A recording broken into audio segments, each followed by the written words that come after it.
माघ मेला त्रिवेणी संगम प्रयागराज जी की पवित्र पावन भूमि पर चल रही है। श्री सतुआ बाबा सेवा शिविर के पवित्र प्रांगण में ये पवित्र कथा का दिव्य और भव्य आयोजन श्री जगत गुरु महामंडलेश्वर श्री संतोषाचार्य जी महाराज सतुआ बाबा जी, जिनके अथक प्रयास से पूरे माघ मेले का एक आनंद और उसमें भी खाक चौक में भगवान शिव की परम कृपा श्री सतुआ बाबा जी के परम सानिध्य में हो रहा है।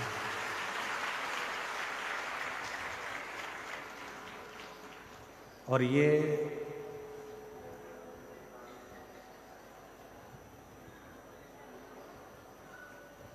सत्य मायने में तो ये कथा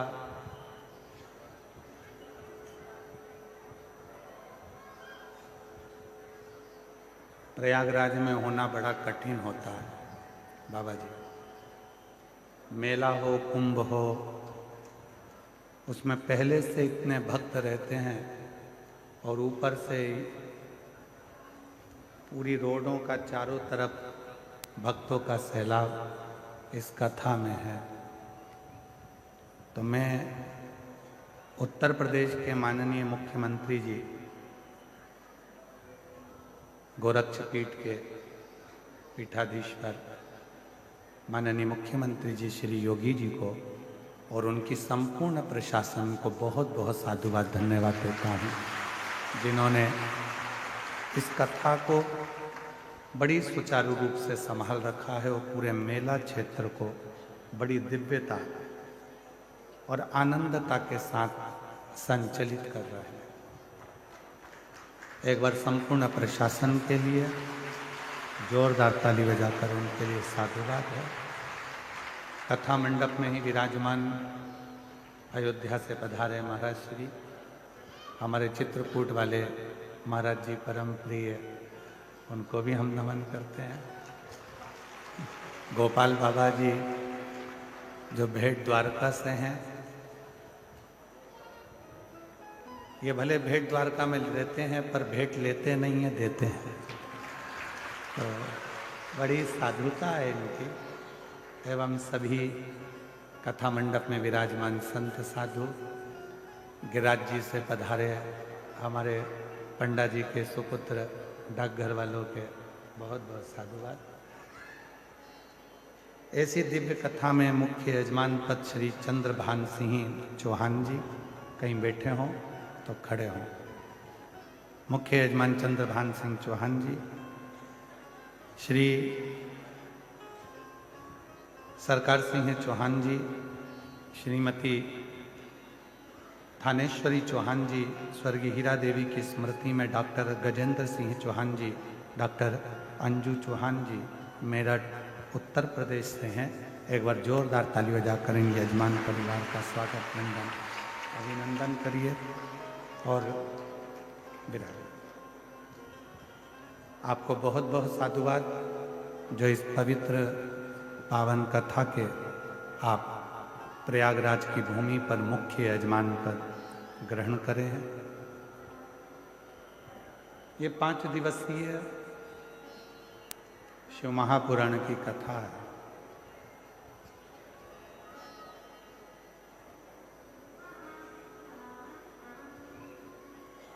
पंच तत्व में विलीन होने वाले शरीर को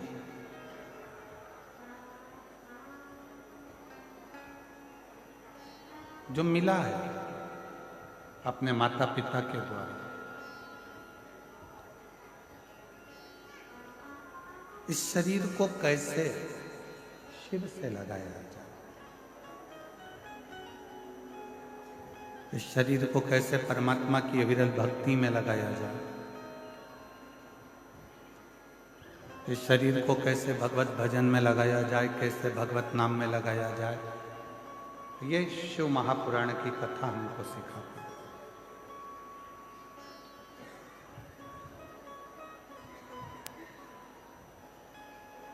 कोई कोई कहते हैं कि शंकर को पूजन करने की अलग अलग विधियां हैं।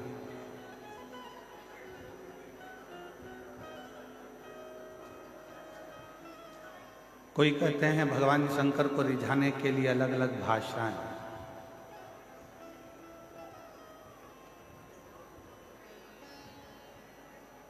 पर शिव को रिझाने के लिए एक विधि होती है, एक भाषा होती है।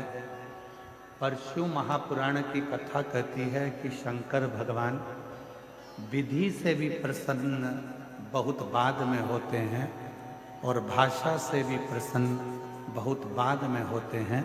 सबसे पहले शिव प्रसन्न होते हैं तुम्हारे मन की अविरल भक्ति और विश्वास।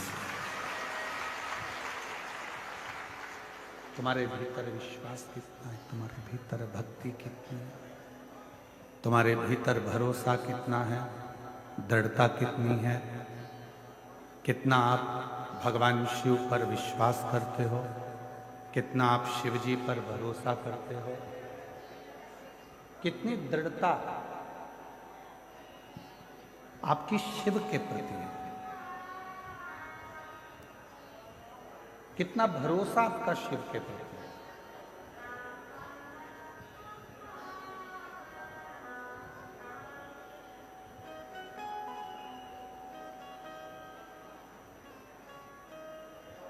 हमारे सतुआ बाबा जी कहते हैं, जब हम काशी में कथा करने के लिए गए तो सतुआ बाबा जी कह रहे थे, महाराज जी ये मणिकर्णिका के घाट पर सतुआ बाबा शिविर के सामने से, सतुआ बाबा आश्रम के सामने से ना जाने कितने कितने शब्द अर्थियां रोज निकलती प्रति।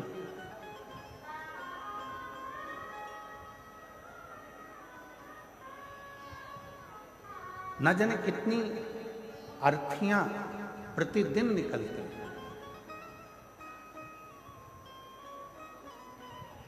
तो सतुआ बाबा जी बता रहे थे कि हमारे जो गुरुजी थे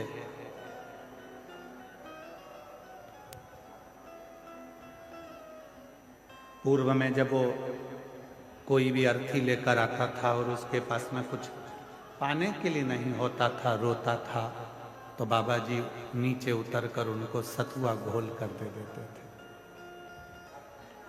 सतुआ घोल कर उनको।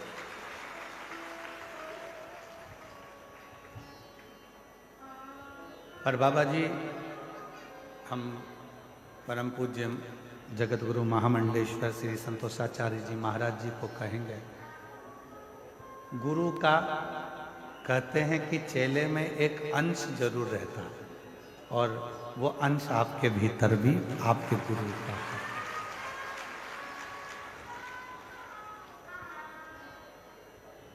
कोई भूखा ना रहे। हम ये तीसरी बार यहाँ पहुँचे हैं और तीसरी बार में भी हमने देखा कि बाबा जी अपने कक्ष में तो कम रहते हैं, भोजनशाला में भोजन चल रहा है कि नहीं चल रहा, सामने पंडालों में जाकर उनकी भी टीन को हटाकर उनके भी हाथ जोड़कर कह दिया कि तुम भी भोजन भंडारा चलाओ, जिससे आए हुए शिव भक्त भोजन।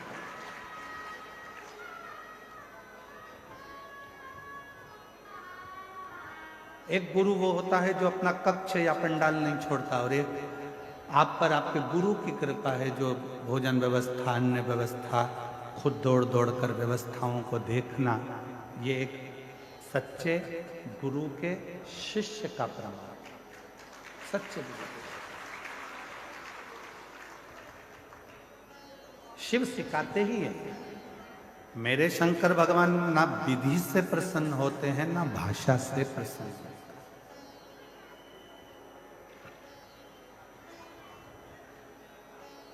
कौन सी विधि हमारे पास में हो कि हम भगवान शंकर को प्रसन्न करें?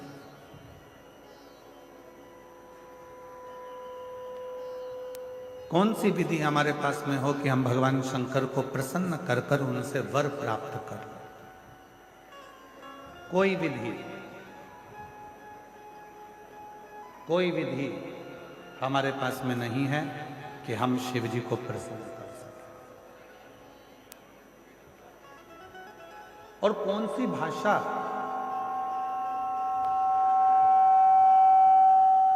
हम कौन सी भाषा बोलें जिससे हमारे देव अधिदेव महादेव प्रसन्न हो जाए? कौन सी भाषा? तो कहा एक विश्वास की विधि है, एक भक्ति की विधि है और प्रेम की भाषा है। ये दो चीजें अगर हमारे पास में है तो हमारा देव अधिदेव महादेव प्रसन्न भी होता है और वर भी होता है।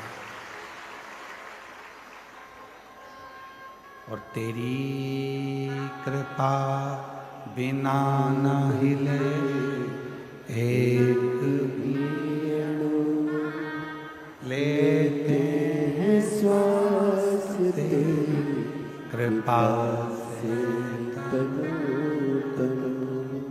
बखान क्या करूं मैं राखों के ढेर का, चपटी भभूत में खजाना कुबेर का। हे गंगाधर मुक्तिदारी ओंकार तू, भोले ओंकार तू। आयो शरण तिहार शुभ शिव एक विधि से प्रसन्न हो जाते हैं, वो विश्वास की विधि है और भक्ति की विधि।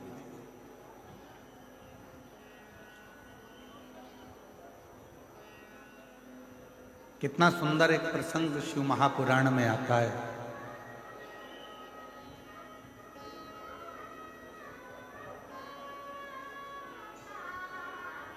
उत्तर भारत में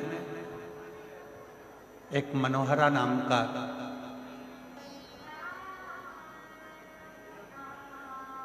एक भगवान शंकर का शिव भक्त निवास करता था। शिव भक्त और भगवान शंकर का वो परम भक्त, भगवान शिव का वो परम भक्त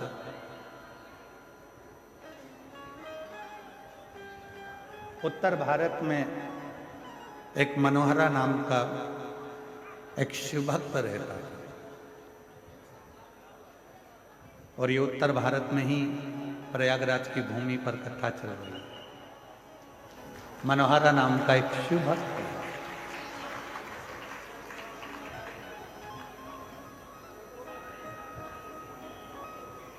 सुतार का काम करता था। सुतारी जानते हो आप लोग? जम के तो बोलो। सुतार मतलब लकड़ी का कुर्सी टेबल कुछ ना कुछ जो लकड़ी का काम होता है वो होता है। उसका एक नियम था।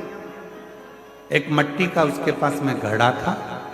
उस घड़े से गंगा जी का जल रोज भरता था और रोज शिव जी को चढ़ाता था।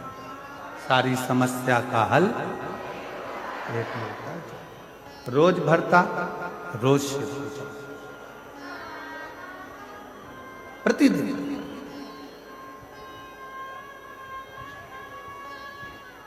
मनोहरा सुतार से उसके जितने भी दोस्त थे, जितने मित्र थे, जितने परिवार वाले थे, जितने कुटुंबी थे और जितने आसपास में रहने वाले लोग थे, वो सब ईर्ष्या करते थे। सब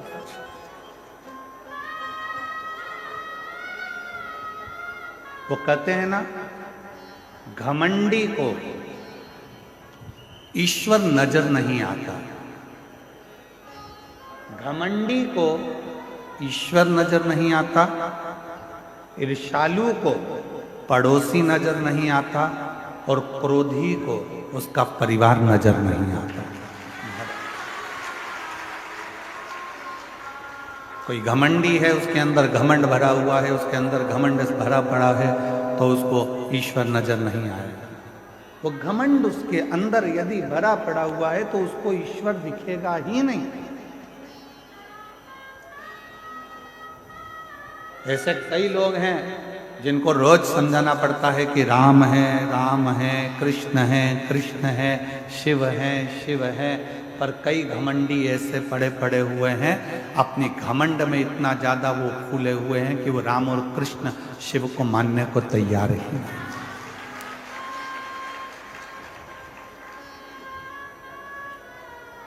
घमंडी को ईश्वर नहीं दिखता, ईर्ष्यालु को पड़ोसी नहीं दिखता। ईर्ष्या करने वाला कोई व्यक्ति है तो उसके पड़ोस में अगर कोई रह रहा है तो वो दिन रात ईर्ष्या करता रहेगा। उसको ये नहीं दिखेगा कि तेरे दुख की घड़ी में वो पड़ोसी आकर खड़ा हो जाता है, पर ईर्ष्या भाई।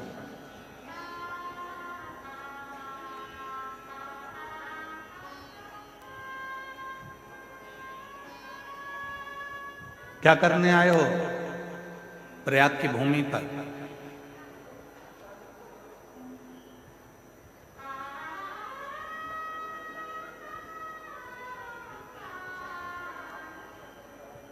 क्या करने पहुंचे हो इस संगम के तट पर?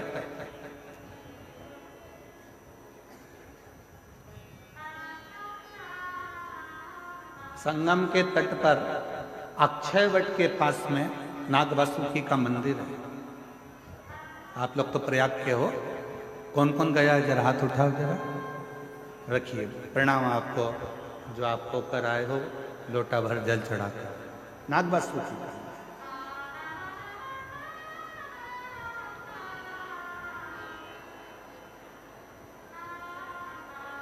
संगम के तट पर अक्षय वट के नजदीक में नागवासुकी का मंदिर है।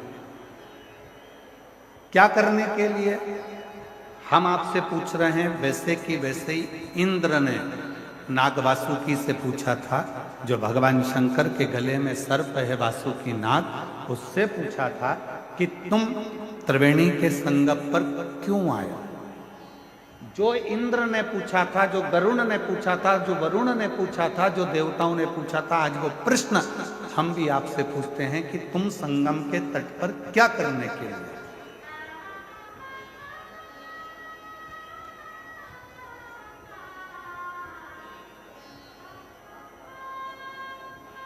हजारों वर्ष पुरानी कथा आज फिर सतुआ बाबा के शिविर में वही प्रश्न लेकर खड़ी हो गई, जो देवताओं ने भगवान शंकर के गले में पड़े हुए नाग वासुकी से पूछा था। वो प्रश्न आज फिर सामने आकर खड़ा हो। देवताओं ने नाग वासुकी से पूछा कि तू त्रिवेणी के संगम पर क्या करने आया?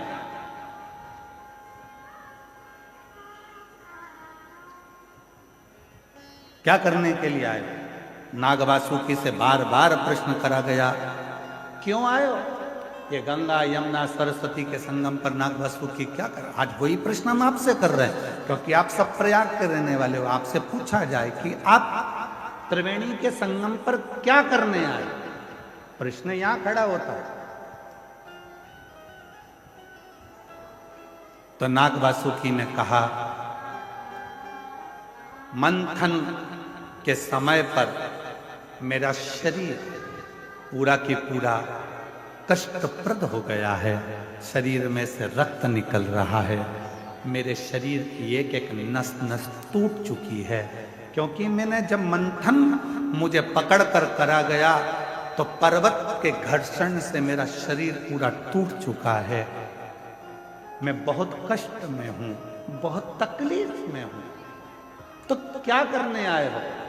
बस उस कष्ट को मिटाने के लिए और भगवान से उनकी कृपा पाने के लिए मैं त्रिवेणी के तट पर आकर विराजमान।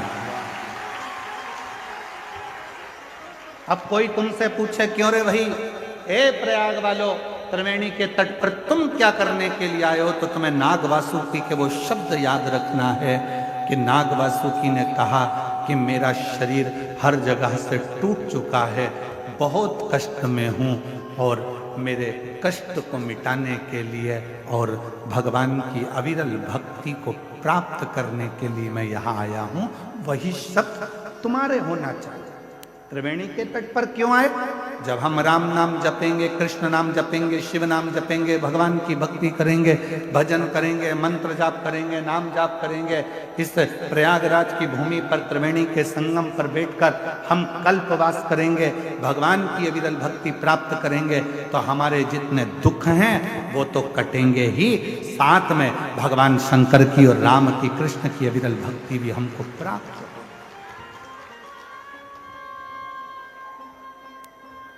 हम क्या करने के लिए?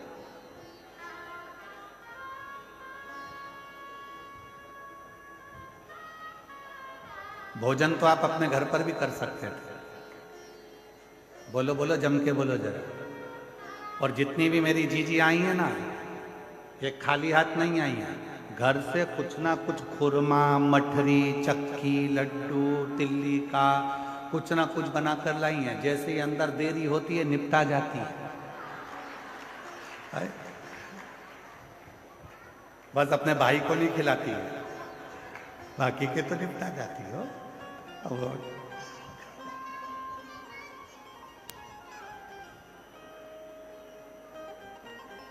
आप भोजन करने, मतलब ये पक्का हो गया कि आप भोजन करने के लिए नहीं है, अपने साथ है। फिर किसी ने पूछा क्या तंबू में रहने के लिए, टेंट में रहने के लिए नीचे बिछा हुआ कालीन चाहिए? तो आप वो हो, मेरी जीजियां, मेरे जीजा ऐसे हैं कि इनको कालीन की भी जरूरत नहीं है। जिस टैंक से मल साफ होता है उस टैंक पर भी लोग चढ़ चढ़ के बैठे हुए हैं, मतलब आपको आसन से भी मतलब नहीं।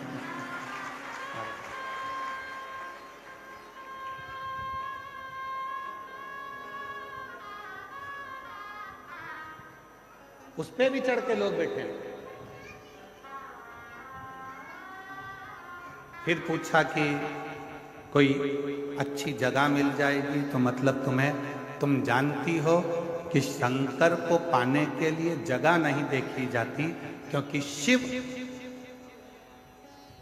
शमशान में भी निवास करता है और शिव हर कण कण में निवास करता है, तो स्थान की मूलता। कोई तुमसे कह दे, कोई तुमसे कहे कि शंकर भगवान केवल मंदिर में मिलेंगे, या शिव जी केवल कथा में मिलेंगे, या शिव जी केवल घाट पर मिलेंगे, या शंकर भगवान केवल अमरनाथ केदारनाथ में मिलेंगे, तो नहीं, ऐसी कोई बात नहीं है। तुम्हारे घर में रहो, घर में रहकर रोज श्री शिवाय नमस्तुभ्यम का जब जप करना प्रारंभ करोगे तो तुम्हें मंदिर क्या, मेरा भोलेनाथ तुम्हारे घर में आकर तुम्हें दर्शन देना प्रारंभ।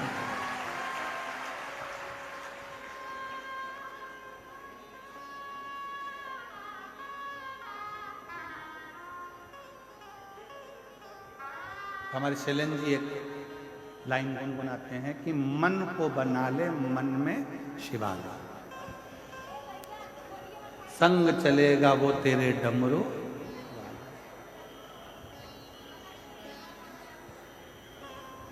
मन को शिवालय बना, और जिस दिन तुम्हारा मन शिवालय बन गया उस दिन तुम्हें शंकर को ढूंढने जाने की जरूरत नहीं। मत जाओ। मनोहरा की कथा करिए। उत्तर भारत की भूमि पर शंकर भगवान का एक भक्त मनोहरा ऐसा रहता था। शिव महापुराण की कथा कहती है कि वो मनोहरा सुतार का काम करता था, लकड़ी का काम करता था।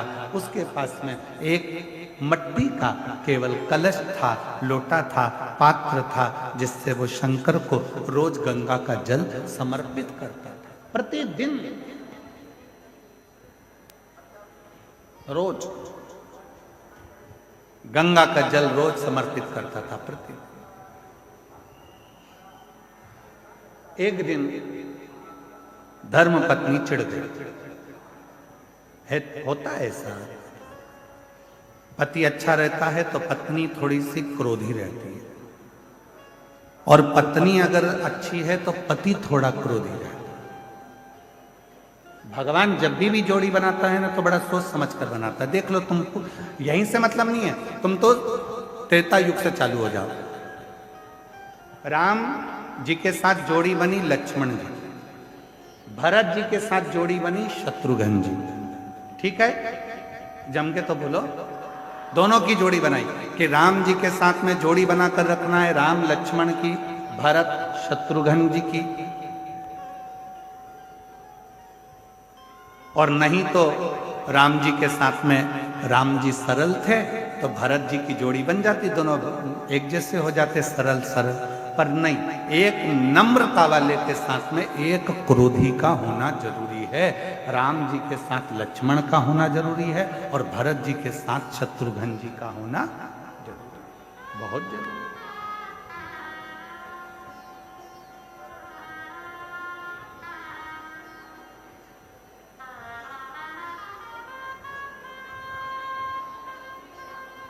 पति गुस्से वाला है, पत्नी थोड़ी सी नम्र। पत्नी गुस्से वाली है तो पति थोड़ा सा नम्र। वैसे तो पति बेचारा नम्र रहता ही है, ऐसा नहीं है कि नहीं रहता। कर्पूर गौरम करुणावतारम संसार सारम बुझ गए। वैसे तो उसमें नम्रता रहती है। तुम 25 प्रश्न करती हो, उस 25 प्रश्न में से 5 प्रश्न का उत्तर देता है, इससे ज्यादा नम्रता और क्या हो सकती है? तुम खुद विचार करो। केवल 5 प्रश्न का उत्तर देता है, इससे ज्यादा देता ही नहीं। कितनी बार तुम पूछती हो कैसी लग रही हूं?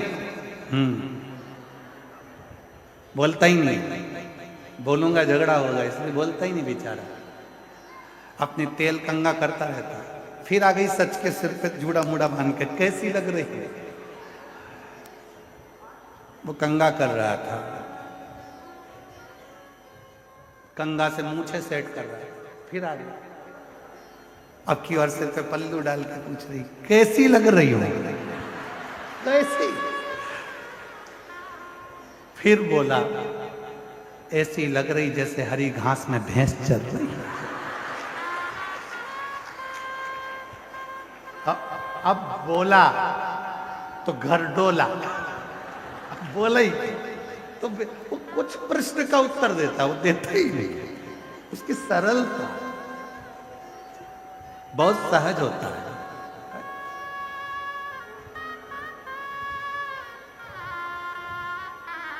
जोड़ी बनी। मनोहरा की जो धर्म पत्नी थी वो थोड़ी सी क्रोधी थी, बहुत तेज, बहुत तेज। वो कुछ तो भगवान की भी कृपा होती है, जो भगवान के भक्त होते हैं उनकी धर्म पत्नियां थोड़ी तेज होती है। पत्नी अगर भक्त है तो उसका पति तेज होगा, और पति अगर भक्त है तो उसकी पत्नी तेज होगी। पर सतुआ बाबा जी, हम पर भोलेनाथ की कृपा है, हमारी अच्छी है।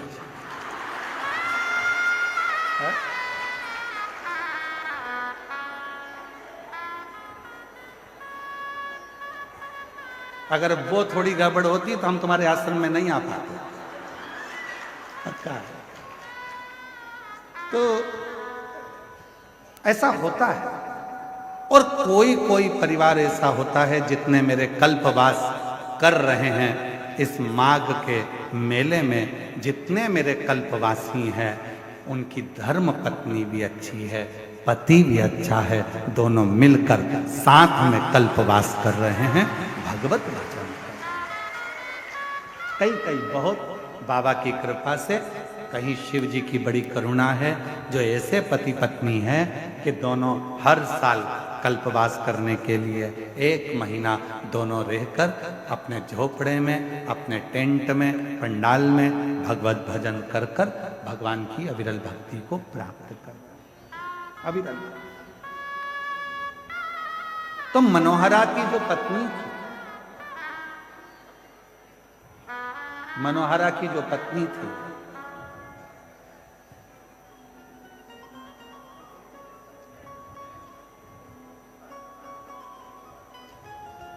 वो मनोहरा की पत्नी बहुत थी, बहुत थी।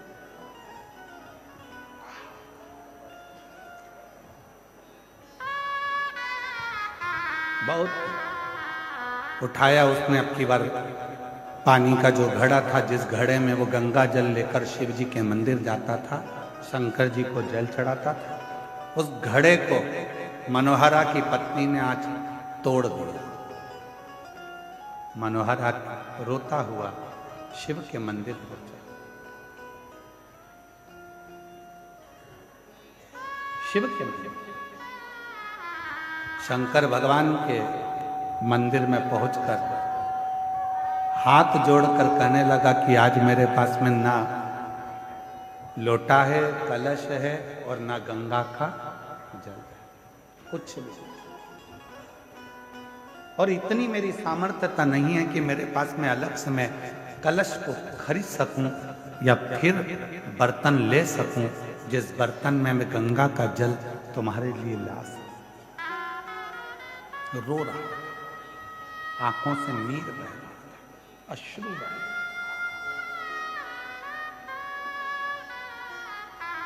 रोते रोते रोते रोते आखिरी में वो शंकर के शिवलिंग से चिपक गए।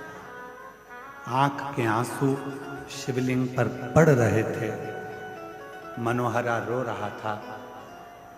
जाने लगा रोते रोते शंकर भगवान उस शिवलिंग में से प्रकट होकर मनोहरा का हाथ पकड़कर खींच लिए। हाथ पकड़कर खींचा मनोहरा का, और बाबा भोलेनाथ से मनोहरा ने कहा कि रोज गंगा का जल लेकर आया, पर इतने सालों में कभी तू प्रसन्न नहीं हुआ, प्रकट नहीं हुआ, आज कैसे प्रकट हो गया? शिवजी कहते हैं मैं चांदी के या सोने के लोटे से प्रसन्न नहीं होता, मैं तो दिल से चढ़ाए हुए अश्रु के एक बूंद से भी प्रसन्न हो जाता हूं, जो भाव से मुझे समर्पित किया गया, जो तुमने मुझे भाव से दिया है। ना विधि थी उस मनोहरा सुतार के पास में, ना विधि थी उस मनोहरा सुतार के पास में, ना भाषा थी उस मनोहरा सुतार के पास में, ना कोई नियम था उस मनोहरा सुतार के पास में, तो केवल एक लोटा जल था, इसके सिवाय कुछ भी नहीं। नानी बाई का मायरा सुना है आप लोगों ने? जम के तो बोलो। नानी बाई के मायरे में नानी बाई का जो नरसिंह जी, जो नानी बाई के जो पिताजी थे नरसिंह मेहता जी, नरसिंह मेहता जी के बड़े भाई थे मदन मेहता जी। मदन मेहता जी की धर्म पत्नी थी दुरत गोरी। दुरत गोरी इतनी तेज थी कि अपने देवर को, नरसिंह मेहता को, और नरसिंह मेहता की धर्म पत्नी माणिक गोरी दोनों को गालियां देती थी, अपशब्द करती थी, ताने देती थी, आड़ा टेढ़ा करती थी, अपशब्द करती थी। पर भाई मदन मेहता जी अपने भाई से बड़ा प्रेम करते थे, नरसिंह मेहता जी से बहुत स्नेह। जब दादी नरसिंह मेहता की जो दादी जी थी वो नरसिंह को बहुत प्रेम करती, बहुत।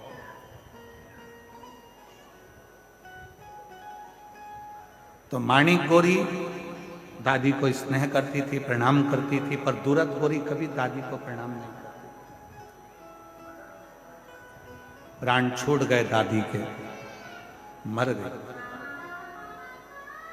नरसिंह मेहता की पत्नी भी खूब रोई और नरसिंह मेहता की भाभी भी बहुत रोई।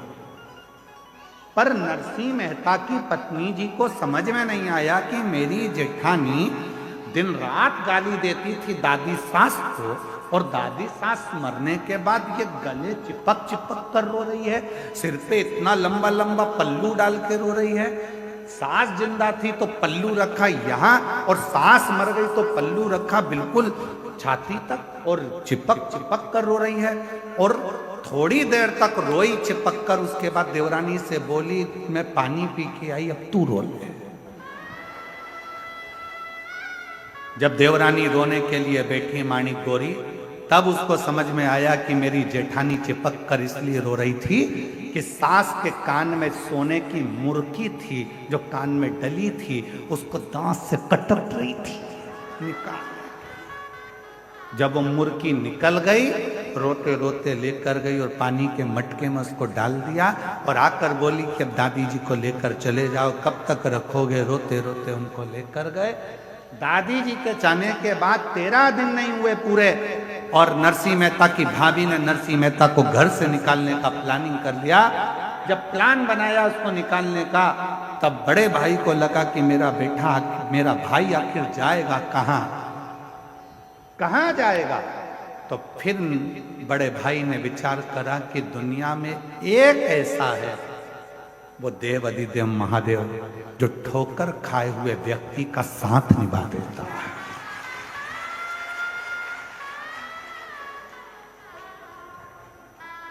दरबार में भोले बाबा के दुख दर्द मिटाए जाते, दरबार में भोले बाबा के दुख दर्द मिटाए जाते, दुनिया के सताए लोग यहाँ, दुनिया के सताए लोग सीने से लगाए जाते, सीने से लगाए।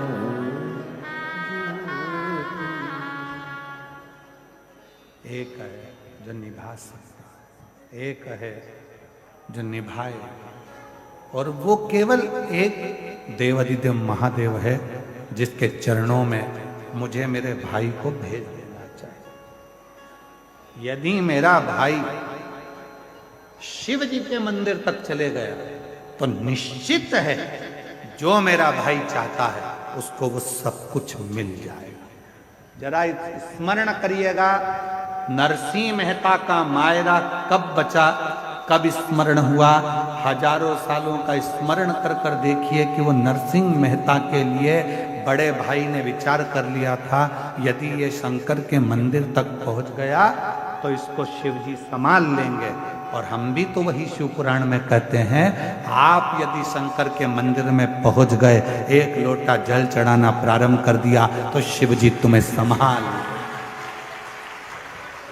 शंकर जी तुम्हें संभाल, कोई दूसरा नहीं संभाल सकता, संभालेगा वही।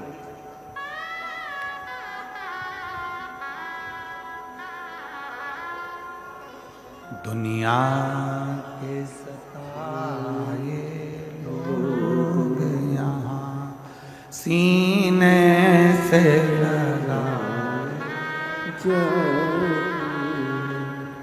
सीने से लगाए जाते, दरबार में डमरू वाले दुख दर्द मिटाए जाते, दुख दर्द मिटाए जाते।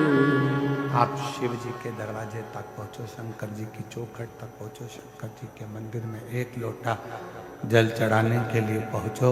शिव तुम्हारे दुखों को काटना प्रारंभ कर दे, शिव तुम्हारे कष्टों को मिटाना प्रारंभ कर दे। जाना पड़ेगा, तेरे मंदिर में आना मेरा काम है और मेरी बिगड़ी बनाना तेरा। जाओ, नरसिंह मेहता जी शिव जी के मंदिर में पहुंच गए।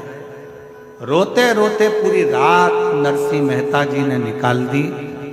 शंकर भगवान ने हाथ पकड़ा नरसिंह मेहता जी का और उनसे पूछा, तुझे क्या चाहिए? मैं जिस सांवरिया का भजन करता हूं, सांवरिया का दर्शन करा दो। भारत की भूमि क्या पूरे विश्व की धरा पर केवल एक नरसिंह मेहता ऐसे संत थे जो जीते जी गौलोक धाम जाकर भगवान कृष्ण और राधा जी का दर्शन करे थे। गौलोक धाम में जहां पर भगवान की रासलीला का दर्शन हो रहा था, नरसिंह जी को ले जाकर वहां खड़ा कर दिया। नरसिंह जी को ले जाकर खड़ा करा, रास चल रहा था। सांवरिया से भगवान कृष्ण का ध्यान गया नरसिंह जी की ओर। सांवरिया जी दौड़ कर गए नरसिंह जी के पास में। हमारे यहाँ तो लोग मर जाते हैं तब आते हैं, तू तो जीते जी आ गया रे, तुझे लेकर कौन आया?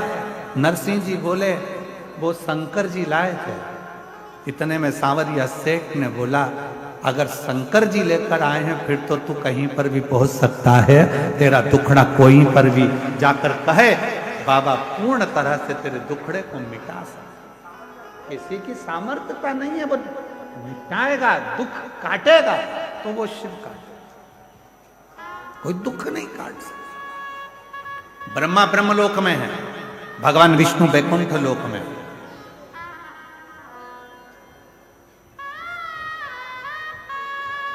जितने देवता पृथ्वी पर प्रकट हुए सबके जाने की खबर है, सबके जाने का प्रमाण है और सबकी कथा है। पर केवल एक देव ब्रह्मा ब्रह्मलोक में, भगवान विष्णु वैकुंठ लोक में, केवल मृत्यु लोक में एक देव विराजमान है, जो देव आदिदेव महादेव विराजमान, जिसके जाने की कथा नहीं है कि शंकर जी कहीं चले गए, शिव जी कहीं पहुंच गए। शंकर के तो यहीं कैलाश पर, काशी में, सोमनाथ में, मल्लिकार्जुन में, यहाँ तक प्रयागराज की धरा पर भी अगर पूरी भूमि पर, पृथ्वी पर कहीं पर भी घूम कर देख लो, शिव हर जगह मिल जाएगा। शिव शिव वो कहीं नहीं जाता, तो यहीं रहता, उसको अपना दुखड़ा आप कह सकते।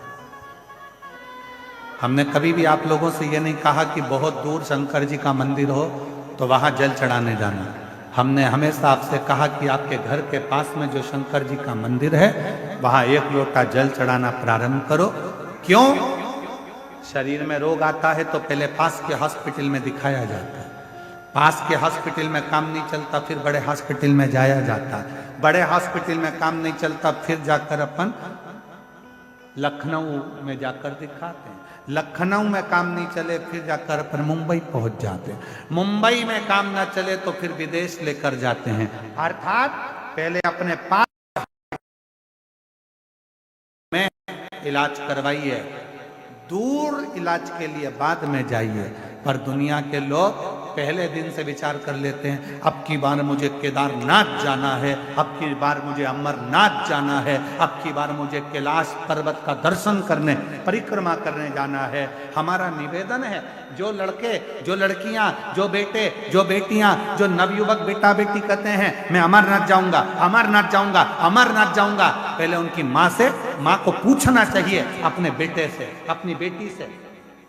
तो पास के मंदिर जाता है, पहले पास के मंदिर जा, और जब पड़ोस के मंदिर में तेरा दिल लग जाए शंकर को एक लोटा जल चढ़ाने में, तब समझना कि अमरनाथ बाबा का दर्शन करने जाएगा तो वो तुझे गले से लगा लेगा, वो तुझे अपने हृदय से लगा लेगा। मालूम पड़ा हमारे यहाँ जो बड़े बड़े डॉक्टर होते हैं, बड़े बड़े हॉस्पिटल में बैठते हैं, वो छोटी वाली फाइल को देखते हैं। लाओ दिखाओ, पहले तुमने डॉक्टर को दिखाया? हाँ साहब, हमारे गांव के डॉक्टर को दिखाया था। फाइल दिखाओ, लो साहब ये फाइल, ठीक है। और किसी को दिखाया? हाँ साहब हम प्रयागराज गए थे, वहाँ दिखाया, प्रयागराज की फाइल दिखाओ, ये साहब। फिर हम काशी गए थे, काशी की फाइल दिखाई। फिर हम मथुरा गए थे, मथुरा की फाइल दिखाई। उसी तरह जब तुम अमरनाथ, केदारनाथ, कहीं उच्च बहुत ऊपर जाकर अगर भगवान का दर्शन करोगे तो वो भगवान भी कहेगा ला जरा फाइल दिखा, कहाँ कहाँ होकर आया है, कहाँ के शिवलिंग पर जल चढ़ाया है, मैं भी तो जानू,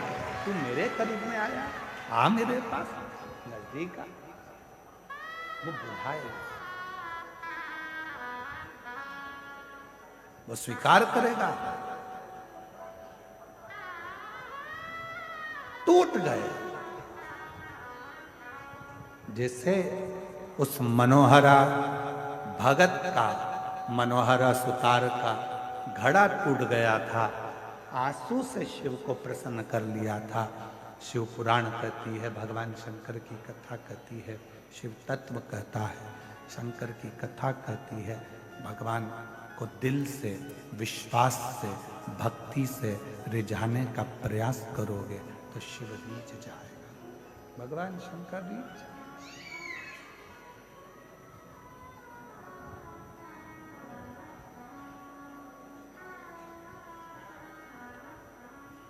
कुछ नहीं है हमारे पास।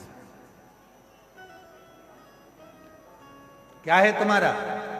शरीर भी तो तुम्हारा खुद का नहीं है, माता पिता ने दिया। धन कहते हो तुम्हारा है तो वो भी तुम्हारा को किसी ना किसी ने दिया है। कुछ भी तुम्हारा नहीं है, केवल एक ये आत्मा जो परमात्मा ने खुद ने दी है।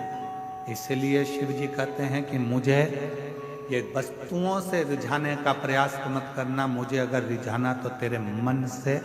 जिस दिन तू मुझे अपने हृदय से एक लोटा जल चढ़ाएगा, दिल मुझ में लगा लेगा, समझ लेना उस दिन मैं तेरा हो गया और तू मेरा हो गया। जितने तेरे दुख हैं, जितनी तेरी तकलीफ है, जितने तेरे कष्ट हैं, जितनी तेरी बीमारी है, जितने तेरे तकलीफें हैं, वो सब मेरी होगी, तेरा कुछ भी नहीं। फिर किसी ने कहा पानी में इतना दम होता है कि एक लोटा जल, पानी में इतना दम होता है क्या कि जल चढ़ाया और जल चढ़ाते से ही शिव जी हमारे दुख काटना प्रारंभ कर देते हैं। पानी में कितना दम होता है? संकल्प करते समय तुम्हारे हाथ में कुछ हो या ना हो, चावल नहीं होगा चलेगा, फूल नहीं होगा चलेगा, पर संकल्प करते समय तुम्हारे हाथ में जल का होना जरूरी है। हर हर संकल्प करते समय तुम्हारे हाथ में जल का होना जरूरी है।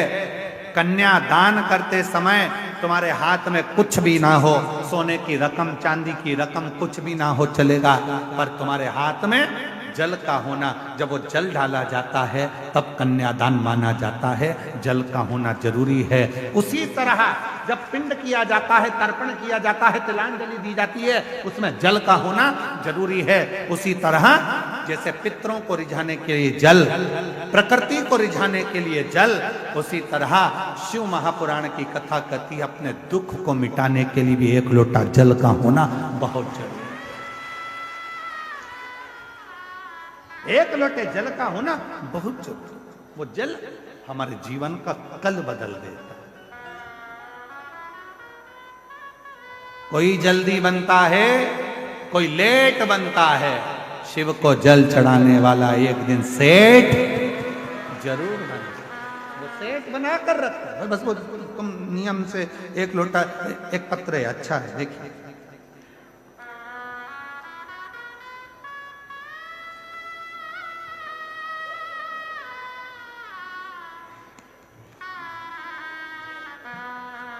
ममता सोनकर, मेरा मोबाइल नंबर ये है। कहीं बैठी हो ममता सोनकर तो हाथ हिला सकती हैं। ममता सोनकर अगर कहीं बैठी हो तो हाथ हिला सकती हैं, और अगर बैठी हो तो वह आ सकती हैं एक बेलपत्र लेने के लिए। कहीं बैठी हो तो हाथ हिलाएं, और अगर आई हो तो एक बेलपत्र लेने के लिए आ सकती हैं। मेरा नाम ममता सोनकर है। मैं 2757 सेक्टर एच, जानकीपुरम, लखनऊ की निवासी हूं।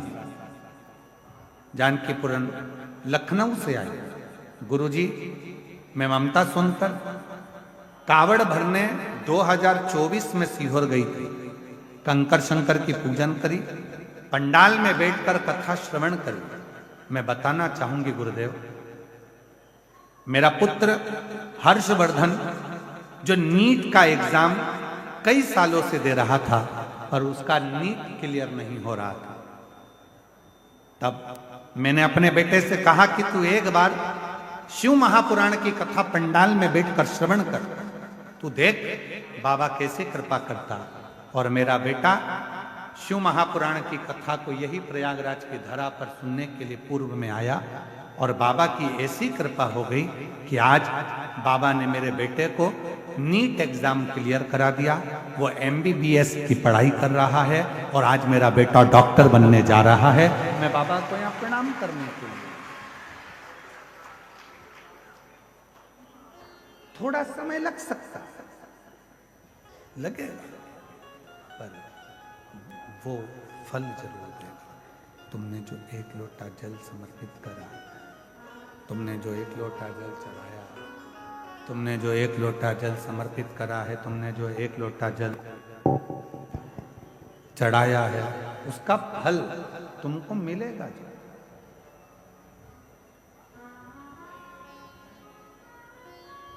आपको लगता है कि आप लोग कथा सुनने के लिए, हमको नहीं लगता। हमको तो लगता है कि हमारा भोले बाबा तुम्हारी झोली में जरूर कुछ देने वाला होगा, इसलिए तुमको कथा के पंडाल में लाकर बिठा दिया। बिठाता ही नहीं,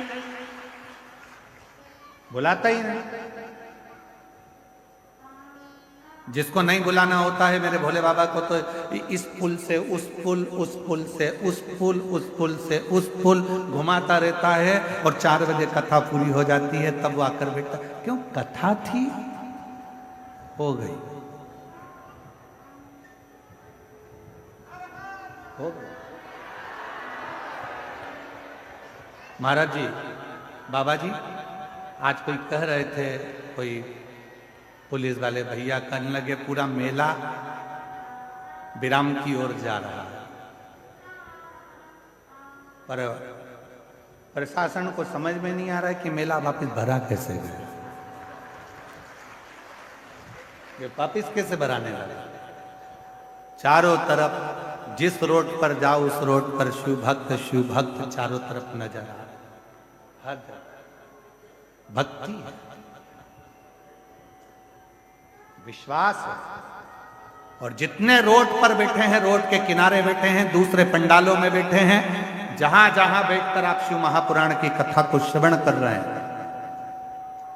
भले आपको सियोर वाला महाराज दिखे ना दिखे, उससे कोई मतलब मत रखो, आपको तो भोलेनाथ दिखना चाहिए।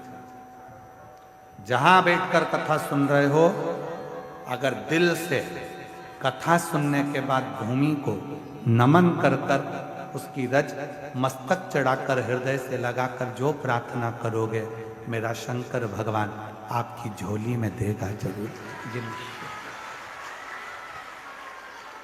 आप उससे प्रार्थना। एक पत्र और आया है, देखिए।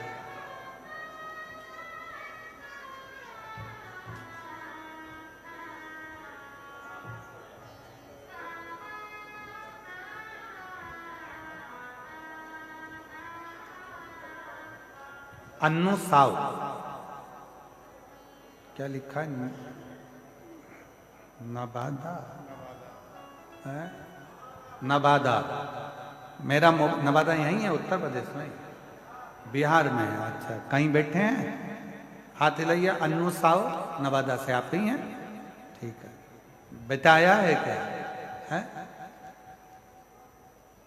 हाँ, ले आओ इसको, ले आओ, आ जाओ।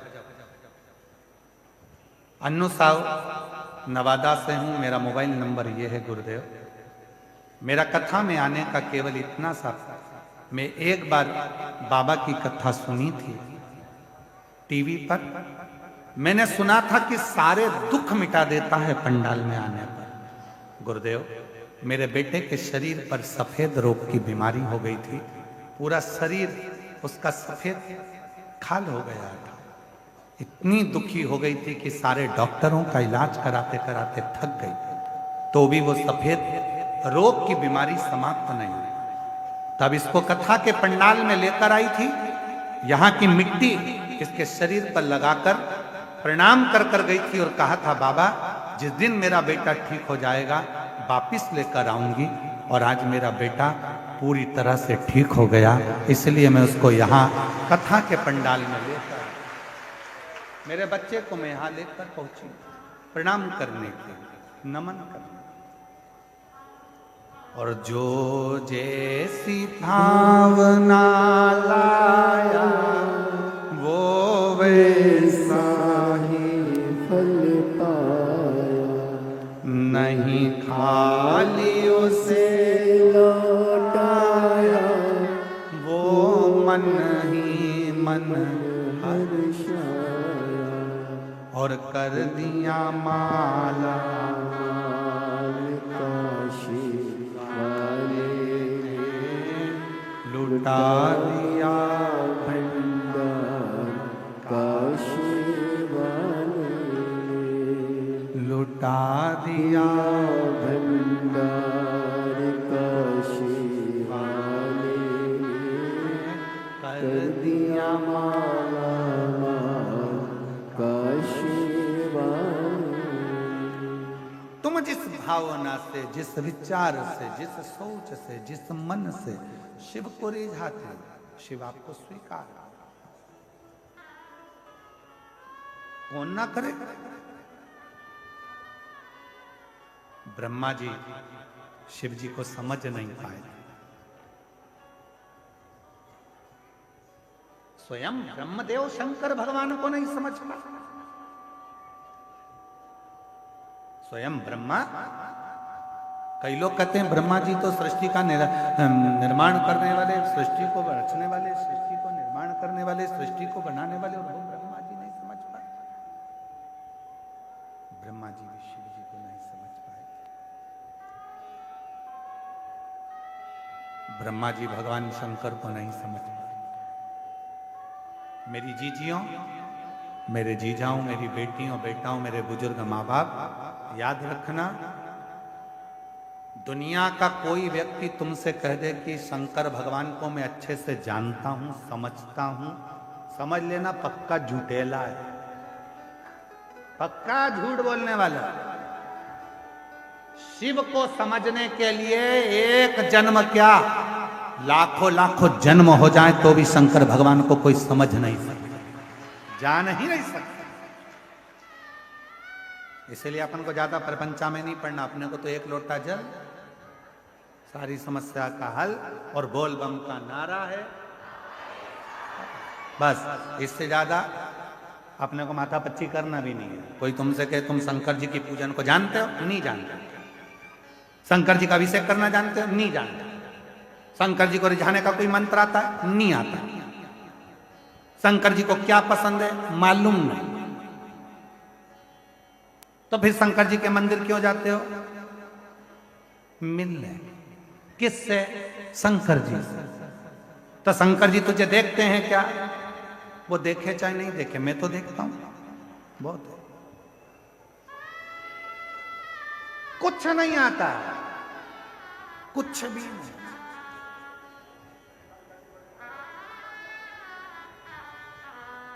हम तो बस साधारण है, शिव को रिझाने के लिए आते हैं। और वो कहते हैं ना कि मैं हूं प्रेम रोगी, मेरी दवा तो कराओ, जाओ जाओ जाओ काशी वाले को बुलाओ। मैं हूं प्रेम रोगी, मेरी दवा तो कराओ, जाओ जाओ जाओ काशी वाले को बुलाओ। इससे ज्यादा हमें कुछ नहीं आता। मैं उसको देख लूं, वो मुझे देख ले, एक लोटा जल इस शरीर से चढ़ जाए और मेरा बाबा मुझे स्वीकार कर ले, इससे ज्यादा मुझे कुछ नहीं। मेरा शंकर मुझे नहीं, बस।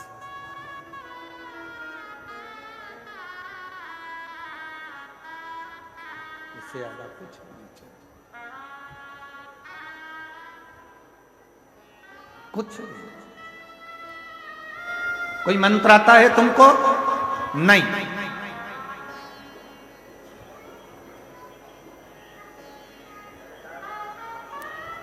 एक बार हम चित्रकूट घूमने के लिए गए थे महाराज जी, चित्रकूट घूमने के लिए, चित्रकूट दर्शन के लिए गए थे और कांतानाथ जी की परिक्रमा करने के लिए गए थे। तब किसी ने हमसे एक प्रश्न करा था, तुम्हें संस्कृत का श्लोक आता है? हमने हाथ जोड़कर कह दिया महाराज जी हमको कछु नहीं आता। फिर पूछा तुम्हें ये आता है? नहीं महाराज जी हमको ये भी नहीं आता। फिर तुमको ये आता है? हमको ये भी नहीं आता। फिर तुमको क्या आता है? तो हमने कहा श्री शिवाय नमस्तुभ्यं, श्री शिवाय नमस्तुभ्यं, श्री शिवाय नमस्तुभ्यं श्री शिवाय नमस्तुभ्यं। हमें केवल शिव का नाम मंत्र का एक उच्चारण, यही बेटा है और अब पूर्ण तरह से स्वस्थ हो गया। शरीर में पूरे में सफेद दाग हो गए थे, बाबा की कृपा से जोरदार ताली बजाओ। अब पूर्ण स्वस्थ।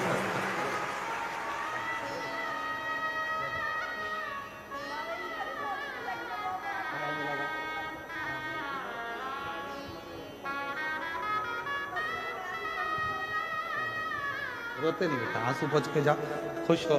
अब तो तुम्हारे दोनों काम हो गए, बेटा भी ठीक हो गया, नौकरी भी लग गया, बाबा कराएगा कराएगा। जाओ।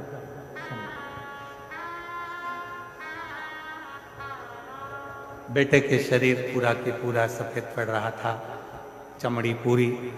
बाबा से विनय करने आई थी, बाबा की मिट्टी को नमन कर प्रणाम कर कथा सुनी। 7 दिन बाबा को नमन कर कर चली गई। आज फिर पत्र लेकर आई है अपने पति और बेटे के साथ। पति की नौकरी नहीं थी, उसके लिए भी विनय कर कर गई थी, नौकरी भी लग गई, बेटा भी ठीक हो गया। बाबा को नमन कर कर, बाबा को प्रणाम कर कर विनय करो।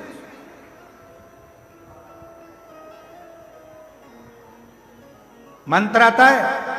नहीं आता। तब करते हो? नहीं। साधना? नहीं। क्या करते हो? एक लोटा जल, सारी समस्या। इससे भगवान प्रसन्न हो जाएंगे? बिल्कुल।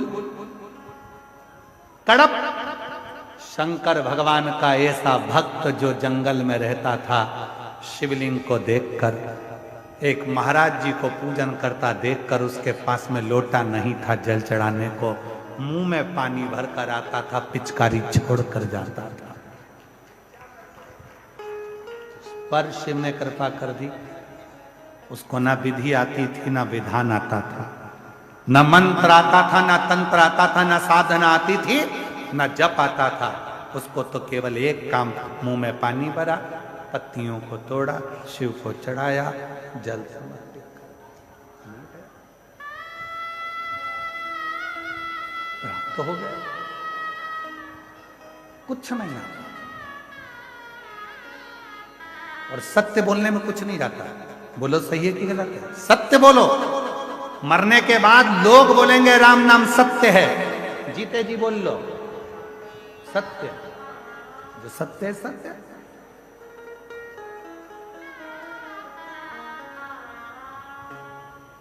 एक छोटा सा बच्चा भी अगर सत्य बोलता है ना तो लोग उसे दबाने का प्रयास करते हैं। एक अर्थी निकल कर गई, थोड़ी दिन बाद बच्चे को याद आ गया दिवाली का दिन था और दीपावली के दिन छोटा सा बच्चा चिल्लाने लगा राम नाम सत्य है, राम नाम सत्य है। मम्मी ने मोगरी से धो दिया, घूम मारा, पागल हो गया, मूर्ख है, क्या बोल रहा है ये? राम नाम सत्य है, राम नाम सत्य है। तो बच्चे को सिखा दो राम नाम सत्य, सिखाओ। सत्य है और वो सत्य रहेगा, उससे कोई छुपा नहीं सकता। शिव सत्य है, शिव सुंदर है।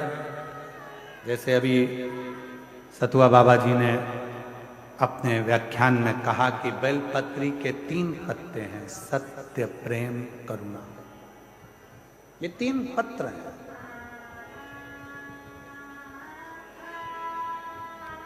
और कोई कोई बेलपत्री 5 पत्ते की होती है तो उसमें 2 पत्ते और जुड़ जाते हैं, समर्पण और विश्वास।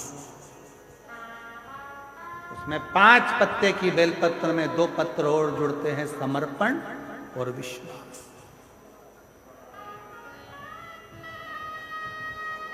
फिर 2 पत्ते जुड़े तो 7 पत्ते की बेलपत्र में साधना और तप।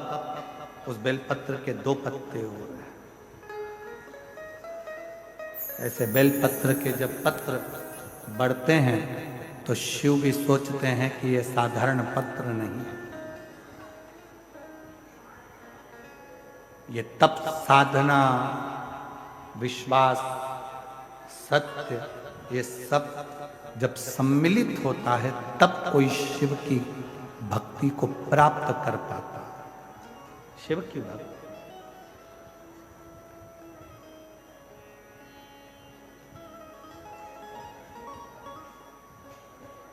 कल एक माता जी ने एक पत्र भेजा था, उस पत्र को हमने पढ़ा, शायद वो कक्ष में ही होगा। उस पत्र में उन्होंने लिखा था कि गुरुजी, आप प्रयागराज के मेले में आते हो और प्रयागराज के मेले में आते हो तो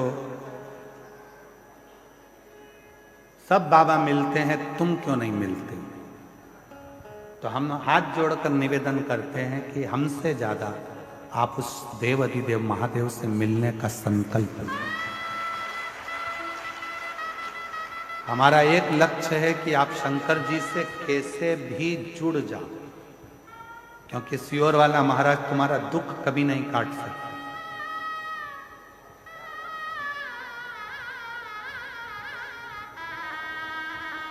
सियोर वाला महाराज कभी तुम्हारा दुख नहीं काट सकता। दुख काटेगा तुम्हारा देव अधिदेव महादेव, दुख काटेगा तुम्हारा विश्वास, दुख काटेगा तुम्हारा शिव, और दुख काटेगा तुम्हारा किया गया कर्म।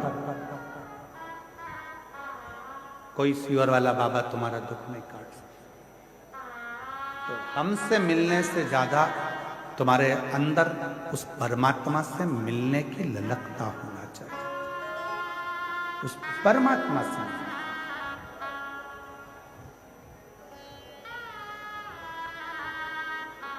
उस पर आश्रित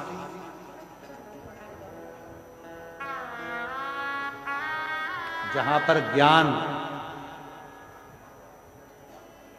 अहंकार में बदल जाता है, वहां फिर परमात्मा स्वीकार करना बंद कर देता है। आप विद्वान हो अपनी जगह पर, आप ज्ञानवान हो अपनी जगह पर, आप बहुत बड़े पद पर बैठे हो अपनी जगह पर जिस दिन तुम्हारे भीतर इन सभी चीजों का अहंकार आ जाएगा, तब समझ लेना कि मेरा भगवान तुमसे दूर हो गया। फिर मेरा परमात्मा तुम्हारे पास में नहीं, मेरा परमात्मा दूर है।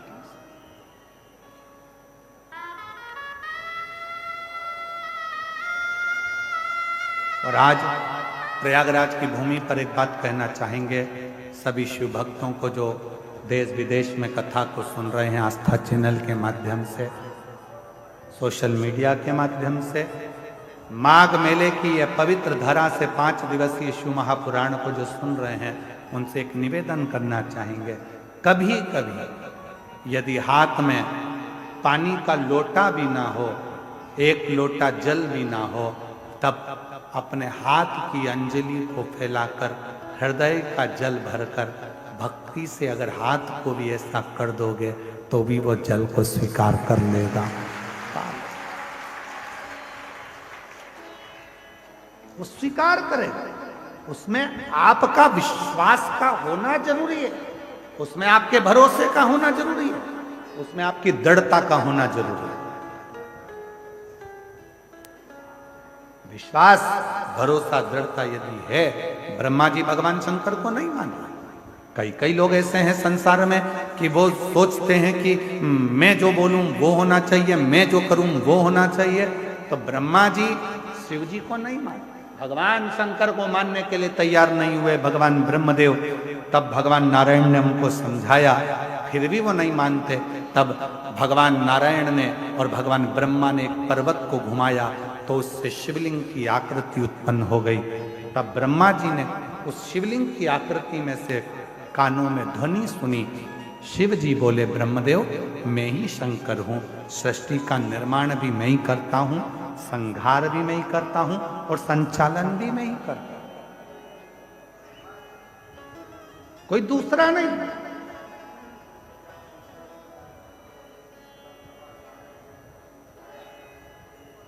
कई लोग कहते हैं घर में चला रहा हूं, झूठ मत बोल, मर जाओगे, चला के बताओ। कई लोग कहते हैं दुकान में चला रहो, झूठ मत बोल, तुम्हारे बस की बात नहीं। अभी चलते चलते एक्सीडेंट हो जाए, हॉस्पिटल में पड़ा रहेगा, दुकान चलेगी कि नहीं चलेगी? व्यर्थ की बात मत करो।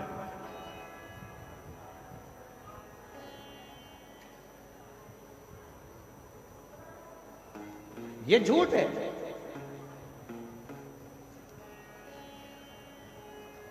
ये सब झूठ है। नहीं, प्रभु आपकी कृपा से सब काम हो, भोले आपकी कृपा से सब काम हो, करते हो भोले बाबा मेरा नाम हो रहा है, करते हो भोले बाबा मेरा नाम हो रहा है, भोले आपकी कृपा से सब काम हो रहा। आप और हम कुछ नहीं कर सकते, करने और कराने वाला तो मेरा देव अधिदेव महादेव है, जो करा रहा है, कर रहा है, चला रहा है और आपको चल रहा है, ये उसके ऊपर। ये आप और हमारा बस की बात नहीं। कोई कहे कि अगर मैं ना करूं तो कुछ भी ना हो, तो हमारा निवेदन है 2-4 घंटे के लिए मर के देख ले, चलेगा कि नहीं चलेगा? सब चलेगा।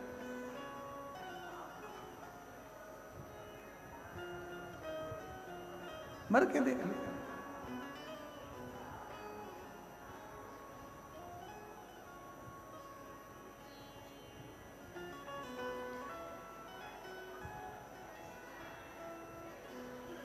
कोई मरता है, प्राण छूटते हैं, आप लोग उसके घर पे बैठने जाते हो कि नहीं जाते? जम के तो बोलो, जाते। क्यों जाते हो? कि उसके घर पर जाएंगे, थोड़ी देर बैठकर राम नाम, कृष्ण नाम, शिव नाम गाएंगे, तो जो जीवात्मा गई है उसको मुक्ति मिले, उसको मोक्ष मिले। कितने लोग हैं जो मरने वाले के घर पर बैठकर भगवान का भजन करते हैं? कोई ना करता। पक्के झूठेले हो, कोई नहीं करता। माँ जाते से ही बैठते हो, सिर पे पल्लू वल्लू डाल के चुपचाप, वो भी मुसद्दी लाल जैसे बैठे रहे, तुम भी बैठे रहो चुपचाप। फिर पूछो क्या हो गया था? फिर वो सुनाएंगी, रात को अच्छे थे, मक्का की 4 रोटी खाई, 3 कटोरी कड़ी निपटाई, बहुत जोर बात है। एकदम रात्रि को 1 बजे बोले मेरे सीने में दर्द हो रहा, मैंने बाम लगाया, मला जी सवेरे साफ।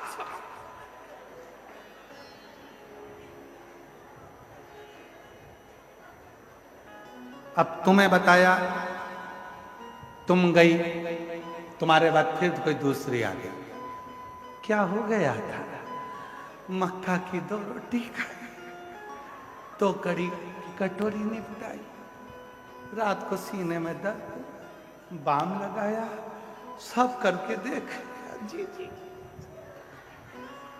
ये गई, फिर दूसरे 13 दिन में 1300 लोगों को स्टोरी सुनाई। उससे अच्छा एक सीडी बनवा लेती, प्लेयर पास में रख लेती, जैसे बेंजो वाले भैया ने डब्बा रखा है बाजू में आवाज आने के लिए, ऐसे एक डब्बा रख के प्ले कर देती, वो सीडी में भरकर कि ऐसे मरा था, सुन ले। ये जाकर मत पूछो मरने वाले के यहाँ कि कैसे गया, ये पूछो कि कहाँ गया।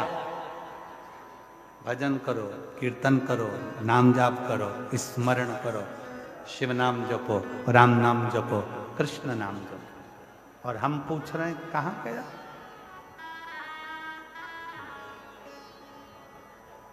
यही गलती है हमारी। हम मंदिर में जाकर क्या करते हैं? हम मंदिर में जाकर करते क्या? एक लोटा जल हम चढ़ा रहे हैं। और पहले भी कथा में कहा, तुम्हारा पूरा एक लोटा जल शंकर जी को चढ़ना चाहिए, क्योंकि दुनिया के कई लोग कहते हैं कि हम जल चढ़ा रहे हैं, इतने दिन हो गए जल चढ़ाते, इतने दिन हो गए जल चढ़ाते, इतने दिन हो गए जल चढ़ाते, शंकर जी हमारी नहीं सुन रहा है, शिव जी हमारी नहीं सुन रहा है, पड़ोसी की सुन ली, तुम्हारी क्यों नहीं सुनी? उसका कारण यह है कि तुम्हारा एक लोटा जल शंकर जी को नहीं चढ़ रहा है, तुम्हारी दृष्टि में अभी भी भेद है। इसलिए आप लोगों से कहा था कि ये शिवलिंग, ये जलाधारी, ये जल बहने का स्थान, जिस पे शिवलिंग रखा है वो पार्वती जी का हस्त कमल है। जहां से पानी बहता है वहां राइट में गणेश जी, लेफ्ट में कार्तिकेय जी, बीच में अशोक सुंदरी। शिवलिंग के ऊपर जो बूंद बूंद पानी टपक रहा है वह शंकर जी की 5 लड़कियां, जया, विषहरा, शामली बारी, दौतली। शिव जी का पूरा परिवार जब एक ही जगह पर है तो तुम्हें जल कहां चढ़ाना चाहिए? शंकर के शिवलिंग पर। अब तुम जल चढ़ाने जाते हो तो वहां पर भी जाकर विचार करते हो कि जल लेकर पोची लोटा भर के शंकर जी को चढ़ा दिया, फिर पास में गणेश जी बैठे थे उनको चढ़ा दिया, पार्वती जी बैठी थी उनको चढ़ा दिया, नंदी बैठा था उनको चढ़ा दिया, फिर कार्तिकेय बैठे थे उनको चढ़ा दिया। अब सियोर वाला बाबा बोला कि एक लोटा जल सारी समस्या का हल। ईमानदारी से बोलो, शंकर को पूरा एक लोटा चढ़ाइए कब?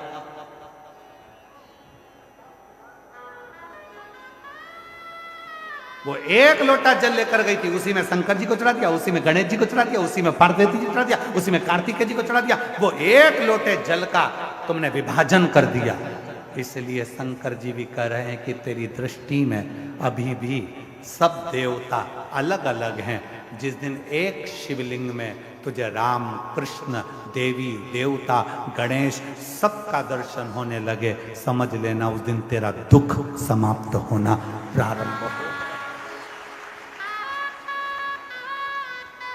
दिन तेरा दुख समाप्त होना पर हम शिव के वो एक लोटे जल को समझ ही नहीं पाते। और आप में से कई लोग होंगे जो ये गलती करते होंगे, ऐसा नहीं कि नहीं करते होंगे। एक लोटा जल चढ़ाना, गणेश जी को चढ़ा दिया, पार्वती जी को चढ़ा दिया, नंदी को, वो एक लोटा जल पूरा। जब हमारे यहाँ शंकर जी के मंदिर में टूटा हुआ नारियल नहीं चढ़ता, शिव जी के मंदिर में टूटा हुआ चावल का दाना नहीं चढ़ता, शिव जी के मंदिर में टूटी हुई सामग्री नहीं चढ़ती, तो आधा लोटा जल क्या करेंगे बोले ना? पूर्ण समर्पण, पूर्ण समर्पण। और जब पूर्ण समर्पण होगा तो वो सुख अपने आप आपको मिलेगा। महाराज, शिव को रिझाना, भगवान शंकर को रिझाना बहुत सरल।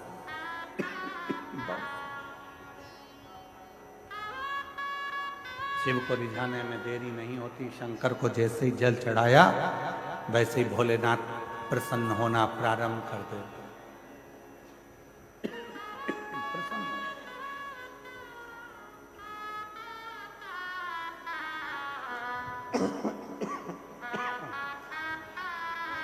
शिव करुणा के साथ,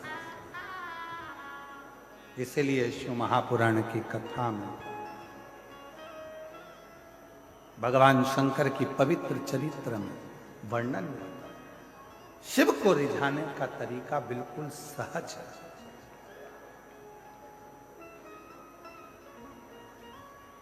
शिव जी को पूजन करने की विधि प्रिय है कि शिव जी को भाव प्रिय है। जम के बोलो जरा, सबकी आवाज आना चाहिए। भाव प्रिय विधि। शिव को कोई बहुत ज्यादा विद्वान हो तो वो विधि से पूजन करे, पर शंकर विधि से ज्यादा भाव से प्रसन्न, भाव से।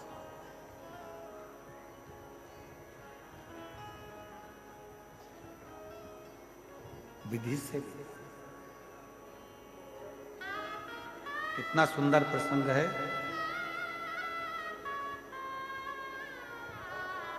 जलंधर की पत्नी वृंदा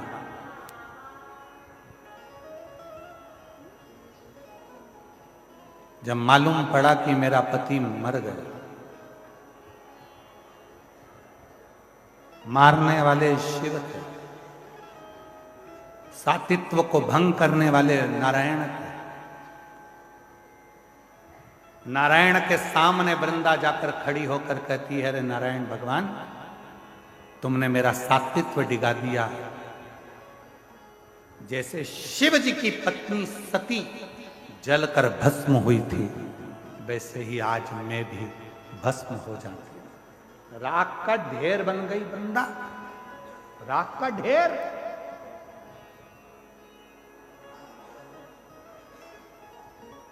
क्यों? दुनिया के लोग कहते हैं भगवान शंकर भस्म धारण करते हैं। उनके भस्म को देखकर एक बार भगवान नारायण ने भी मुस्कुरा दिए थे और कह दिए थे, इस भस्म में ऐसा क्या है।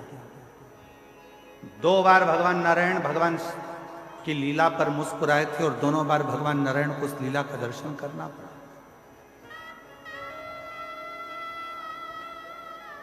शिव के तन पर चढ़ी हुई भस्म, माता सती के शरीर की चढ़ी हुई भस्म देखकर भगवान नारायण सुदर्शन चलाने से पहले हंस दिए। भगवान, आपके तन पर भस्म। नारायण मुस्कुरा दिए। शिव जी मन में सोचे, नारायण, जिस दिन इस भस्म को चढ़ाओगे तब मालूम पड़ेगा कि भस्म में है क्या, इस भस्म में क्या है। उस दिन आपको मालूम पड़ेगा कि भस्म है क्या।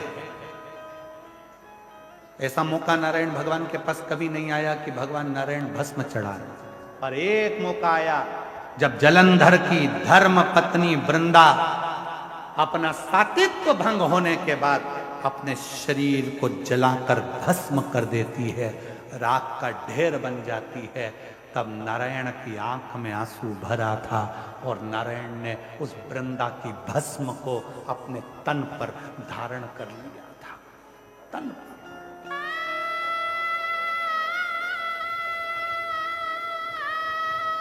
तन पर भस्म चढ़ी है। लोग कहते हैं भगवान शंकर के तन पर भस्म थी। शिव महापुराण, स्कंद पुराण, कुर्म पुराण कहती है कि भगवान नारायण के तन पर भी भस्म थी। शिव ने सती की भस्म धारण करी थी और भगवान नारायण ने वृंदा की भस्म धारण करी थी। और जो सती माता भस्म के रूप में प्रकट हुई, उससे बेलपत्री का वृक्ष उत्पन्न हुआ, और जो वृंदा भस्म के रूप में प्रकट हुई नारायण के स्पर्श से, वो तुलसी का पौधा के रूप में प्रकट हुआ। भस्म साधारण,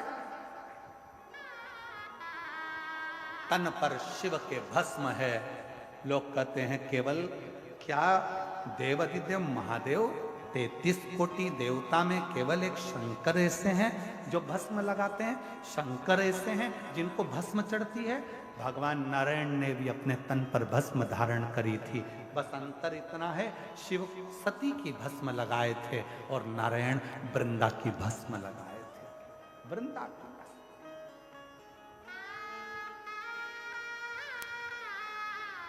और जब वृंदा की भस्म तन पर चढ़ी, वृंदा की भस्म जब तन पर चढ़ी हुई थी, नारायण आंखों से अश्रु बहा रहे थे, नैनों से नीर बह रहा था, आंसू बह रहे थे।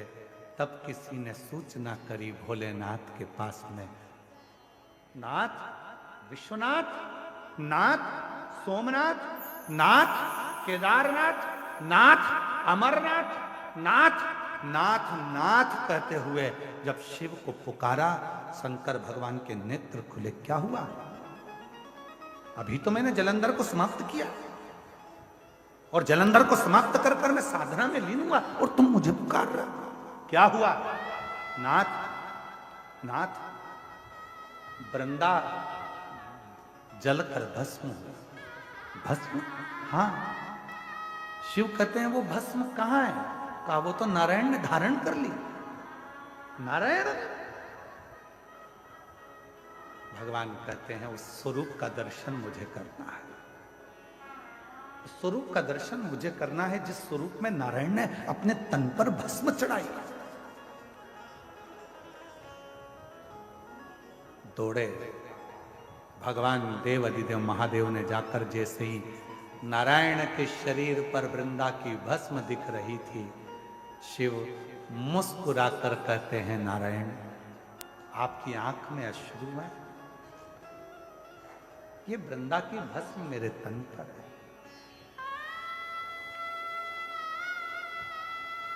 शिव कहते हैं केवल संसार के मनुष्य के लिए यह बात नहीं, जैसी करनी वैसी भरनी हमारे लिए भी निश्चित है। एक दिन मैंने भस्म धारण करी थी, आपके चेहरे पर मुस्कुराहट थी। आज आपने भस्म धारण करी है। नाक मेरे तन से लगी हुई भस्म सती की बेल वृक्ष बन जाती है और तुम्हारे तन से लगी हुई भस्म नारायण और वृंदा की तुलसी का पौधा बन जाती है। ये जगत के पूजन, जगत के पूजन।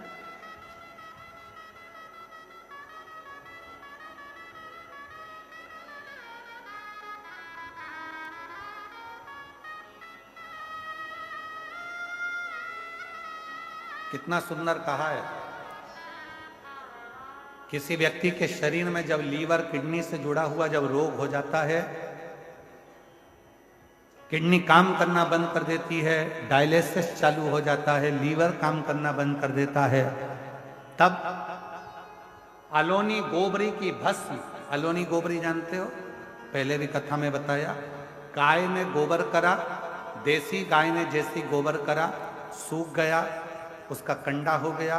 सूखने के बाद उस गोबरी को जलाया, जलाकर जो भस्म बनी कपड़े से छाना, छानने के बाद वो भस्म जब हाथ में लेकर भगवान नारायण का हरिहर का नाम लेकर, ये कथा हम पहले बात चुके हैं हरिहर कथा में, हरिहर भगवान का नाम लेकर जब शिव जी के शिवलिंग पर वो भस्म का त्रिकुंड लगता है और उस भस्म को लाकर सुबह सुबह मुख में रखा जाता है तो उससे लीवर और किडनी जैसे रोग भी समाप्त होने लगते हैं। उसमें एक अमृत तत्व उत्पन्न हो, उसका प्रमाण शिव महापुराण में एक पत्र आया, देखिए।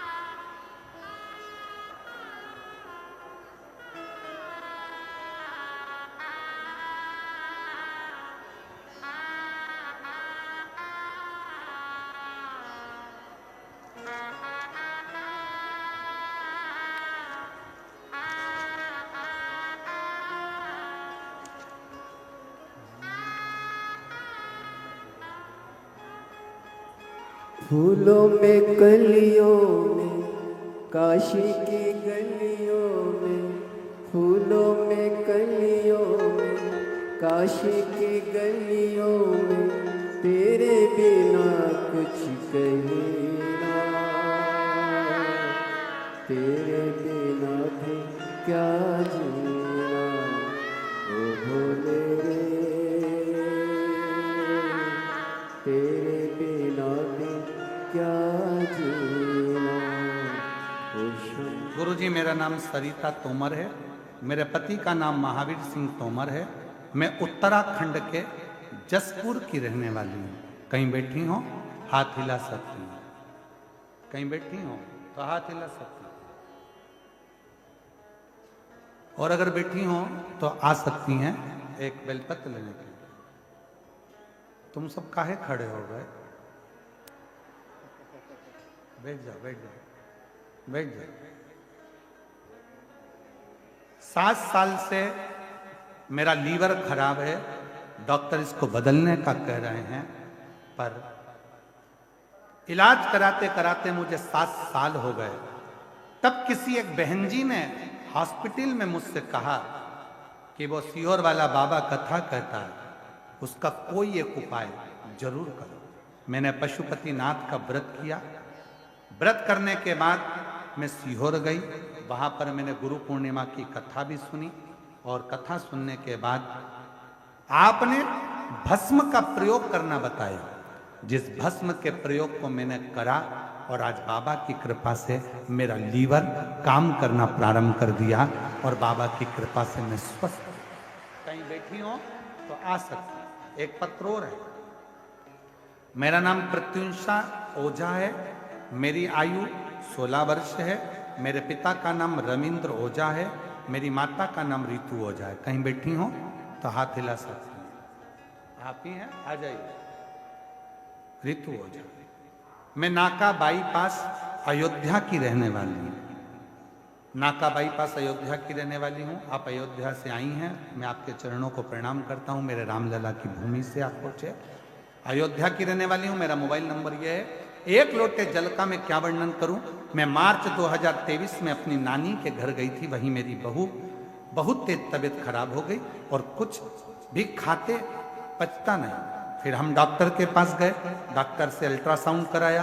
अल्ट्रासाउंड कराने रिपोर्ट में निकला मेरे दोनों तरफ 7 में गांठ है। मेरे दोनों तरफ आंत में गांठ है। एक 12 ml की, एक 10 ml की, एक 9 ml की, जैसे गठाने हैं। 6 महीने तक दवा खाई, आराम न लगा। फिर वापस 6 महीने दवा खाई। 1 साल तक दवा खाते खाते निकाल दिया पर कोई आराम नहीं लगा। फिर ऑपरेशन के लिए डॉक्टर ने कह दिया। ऑपरेशन की तारीख निकलवाई। ऑपरेशन सफल हो ये बाबा से विनती करी। पर ऑपरेशन की तारीख निकालने से पहले ही एक कोई ऑटो वाले भैया ने कहा कि बाबा कथा कहता है, पंडाल में जाकर यदि कथा सुने और वहां की मिट्टी को नमन करें, शिव को 1 लोटा जल चढ़ाए, चढ़ा हुआ जल नंदी के पास बैठकर पिए, कुंदकेश्वर बाबा का नाम लेकर बेलपत्र खाएं, वैसा ही मैंने करना प्रारंभ करा। मेरी गांठें धीरे धीरे गलना प्रारंभ हुई और बाबा की कृपा से जब मैं ऑपरेशन के लिए गई तो अल्ट्रासाउंड कराया गया, जिसमें मालूम पड़ा कि मेरी पूरी गठानें गल चुकी हैं। मैं बाबा को यहाँ प्रणाम करने के लिए आया, शिव को नमन करने के लिए। शिव भक्ति में एक विश्वास की बहुत जरूरत, शिव के भरोसे की।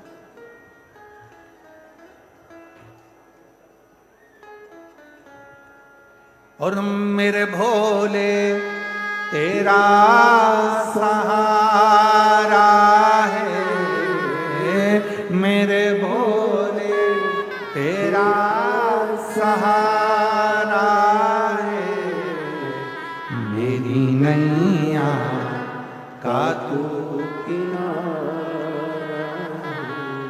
मेरी नैया का तू किनारा।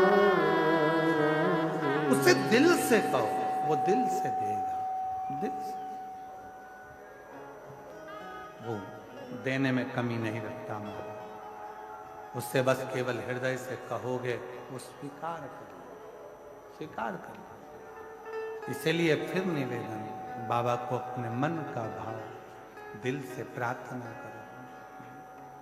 कब से खड़ी हूँ झोली पसा, क्यों ना सुने तू मेरी। पूरे पंडाल में से आवाज आना चाहिए इस लाइन पर, फिर भजन प्रारंभ करें।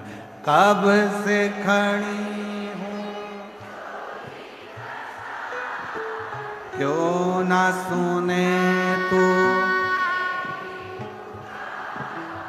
प्रार्थना करो।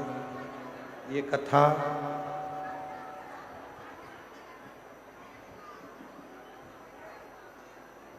इकतीस जनवरी तक श्री सतुआ बाबा सेवा शिविर प्रयागराज की पवित्र धरा पर चल रही है। कथा का समय 1 बजे से 4 बजे तक रहता है। 31 जनवरी को कथा विराम होगी। फिर 11, 12, 13 फरवरी को 3 दिवसीय शिव महापुराण की कथा डबरा मध्य प्रदेश में रहेगी और 7 दिवसीय शिव महापुराण की कथा रुद्राक्ष महोत्सव में 14 से 20 फरवरी तक बाबा की पवित्र भूमि कुबरेश्वर धाम पर रुद्राक्ष महोत्सव रहे। आप सभी इस पवित्र रुद्राक्ष महोत्सव के साक्षी बने, शिव कथा का लाभ लें और अपने जीवन को धन्य करें। जहाँ जगह मिले वहाँ बैठकर बाबा को अपने मन का भाव कहिएगा, दिल से प्रार्थना करिए, विनय करिए, साथ में बोलिए, बाबा को अपने मन का भाव कहिए।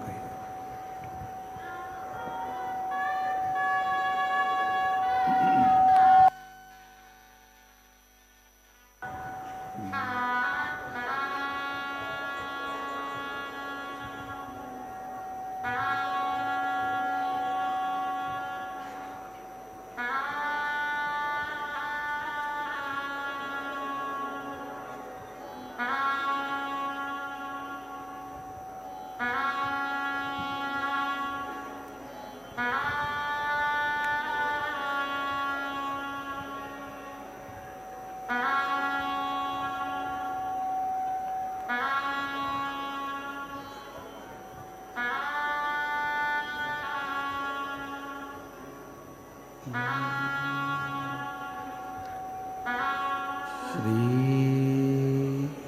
शिवा नमस्तु, श्री शिवा नमस्तु, श्री शिवा नमस्तु, श्री शिवा नमस्तु,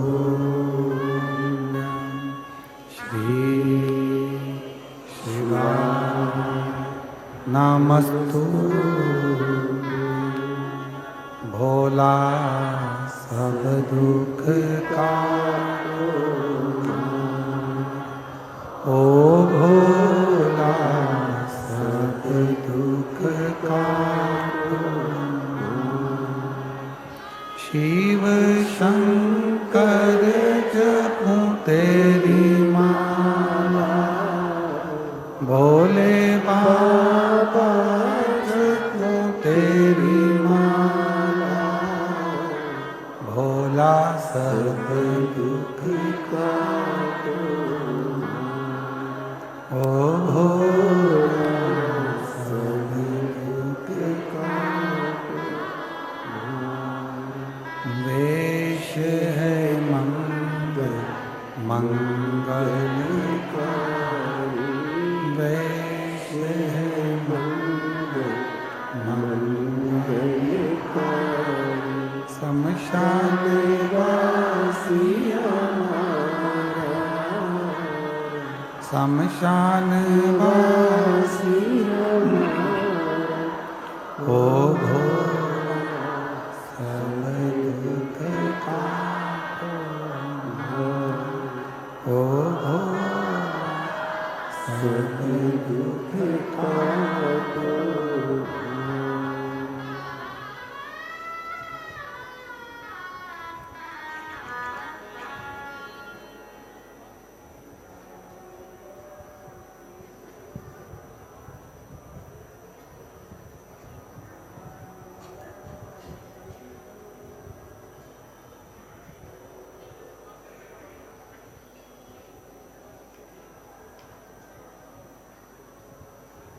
बाबा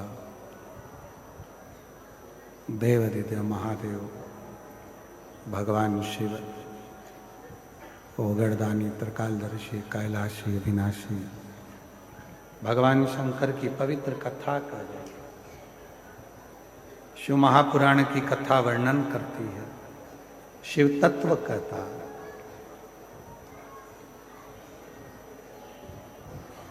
ब्रह्मदेव के लिए भगवान शंकर ने आकाशवाणी की, फिर भी ब्रह्मा स्वीकार नहीं करते।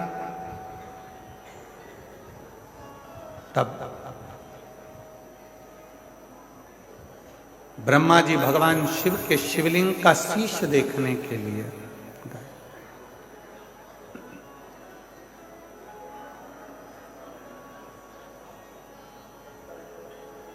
भगवान नारायण भगवान शिव जी के शिवलिंग का चरण देखने के लिए आकर सत्य कह दिया कि मुझे चरण नहीं मिला, तो भगवान विष्णु का नाम शिव जी ने सत्य नारायण रख दिया।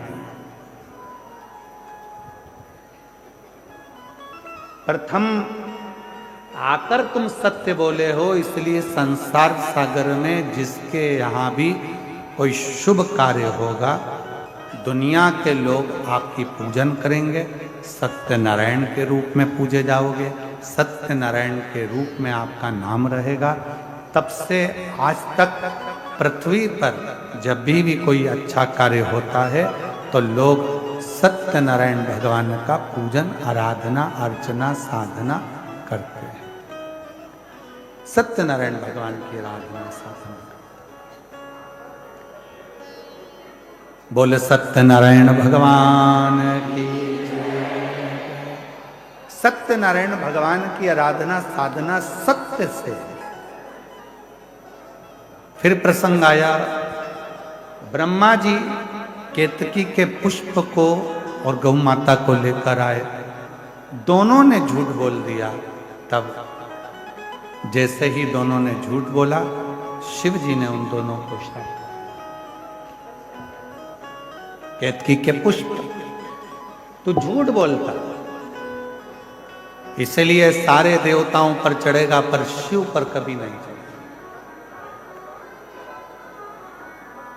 और गौ माता, आपने भी झूठ बोला। आपका पूरा शरीर पूजा जाएगा पर आपका मुख अपूज्य माना।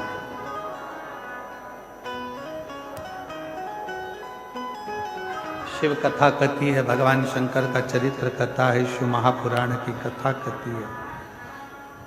ब्रह्मा जी ने फिर झूठ बोला तो ब्रह्मा जी का सिर भगवान काल भैरव ने काट। कटा हुआ शीश लुढ़का कर्मनाशा नदी प्रकट हो गई। और शिव कथा कहती है कि वो ब्रह्मा जी के कटे हुए शीश को भगवान विष्णु ने स्तुति कर कर शिव जी से विनय कर कर भगवान शंकर ने उसी शीश को, भगवान शिव जी ने वही शीश को पुनः वृक्ष बना दिया।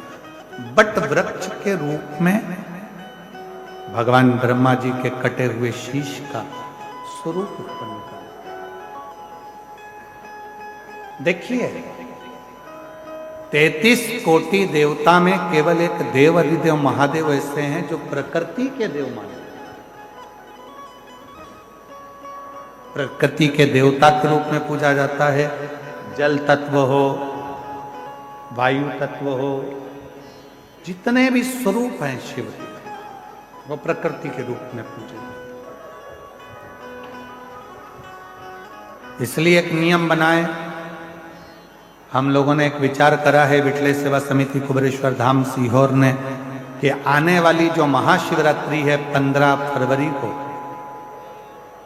उस दिन उस शिवरात्रि को ग्रीन शिवरात्रि के रूप में मनाएं। एक एक वृक्ष, जितने भी श्रोता भाई बहन चाहे टीवी पर सुन रहे हो, पंडाल में सुन रहे हो, शिवरात्रि के दिन 15 फरवरी के दिन एक वृक्ष अवश्य लगाएं और ग्रीन शिवरात्रि का हिस्सा बने और अपने जीवन को धन्य अवश्य लगाएं।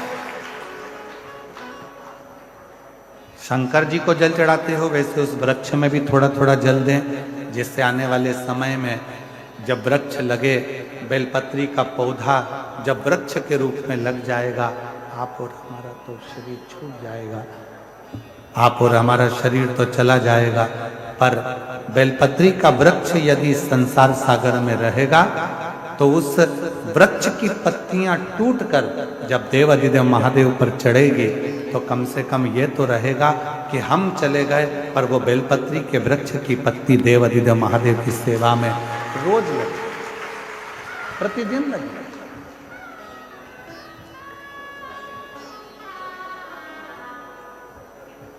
देखिए शंकर भगवान के पूर्ण स्वरूप में कितने वृक्षों की उत्पत्ति हुई, अजय कितने वृक्षों की उत्पत्ति।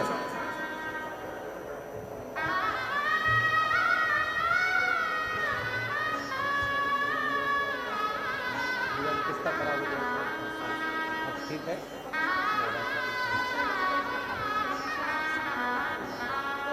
इन्हीं का 7 वर्ष से लीवर खराब था और डॉक्टरों ने सब चीज छुड़वा दी थी, भोजन में जो जो खाने का सामान था, पर अब कह रही हैं कि लीवर भी काम करने लगा। डॉक्टर ने कह दिया पूर्ण तरह से स्वस्थ हो और अब भोजन आदि सब अच्छे से करने लगी। एक बार जोरदार ताली बजाकर।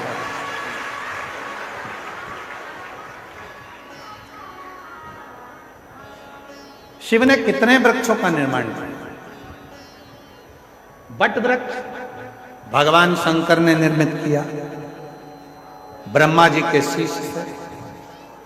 बेलपत्री का वृक्ष मां सती की भस्म और मां जगत जननी जगदम्बांबा का तेज प्रकट किया। तुलसी का पौधा भगवान शंकर ने जलंधर का वध किया। वृंदा के सातित्व को नारायण भगवान ने दिखाया और नारायण और वृंदा के उस भस्म स्वरूप का आनंद तुलसी के पौधे के रूप में निर्मित। शमी का वृक्ष जब शनि महाराज जी को माता ने ही श्रापित कर दिया, तब उन्होंने भगवान शंकर की आराधना काशी में करी और काशी में जब शिव की आराधना करी तब भगवान शंकर ने शनि को शमी के रूप में एक आनंद सुख देने वाला प्रकट कर दिया। आंवले का वृक्ष जिस समय पर भगवान नारायण ने भगवान देवादिदेव महादेव को सृष्टि का भार दिया था और भगवान नारायण ने जब सृष्टि के भार पूर्ण अपने हाथ में लिया, तब शिव की आराधना में आंवले के वृक्ष की रोपण था। पीपल का वृक्ष स्वयं भगवान शिव का ही और शनि के आनंद नवग्रह का प्रतीक। जितने जितने वृक्ष हैं भगवान शंकर प्रकृति के देवता हैं। भगवान शिव चाहते हैं जितनी प्रकृति हरी भरी होती है, जितना जल है, जितनी वनस्पति है, ये जितनी आनंद में होती है, मेरा शिव उतना उतना प्रसन्न होता है, मेरा शंकर उतना प्रसन्न है। शिव की प्रसन्नता है प्रकृति की सुंदरता, वनस्पति की। आगे वर्णन आया भगवान शंकर के सुंदर स्वरूप का और सुंदर स्वरूप में वर्णन किया मां सती, जो भगवान दक्ष प्रजापति जो पूर्ण रूप से ये निश्चित कर कर बैठे थे कि मेरे घर में जो सती का जन्म हुआ है वो सती में नारायण को ही ब्याह। सती का विवाह में नारायण के साथ था। पर अभी आपको कथा में कहा कि भोले आपकी कृपा से सब हम कुछ भी सोचे, पर जो शिव ने सोच कर रखा है विचार करता। अभी आपको कथा में कहा था कि शिव महापुराण की कथा के पंडाल में आपको लगता है कि आप कथा सुनने के लिए आए हो, पर हमको नहीं लगता। हमको तो ये लगता है कि मेरे भोले बाबा आपकी गोदी में, आपकी झोली में कुछ देने वाले होंगे, इसलिए उन्होंने यहाँ पर बुलाया, वरना बुलाता ही नहीं। एक पत्र आया है बड़ा सुंदर है।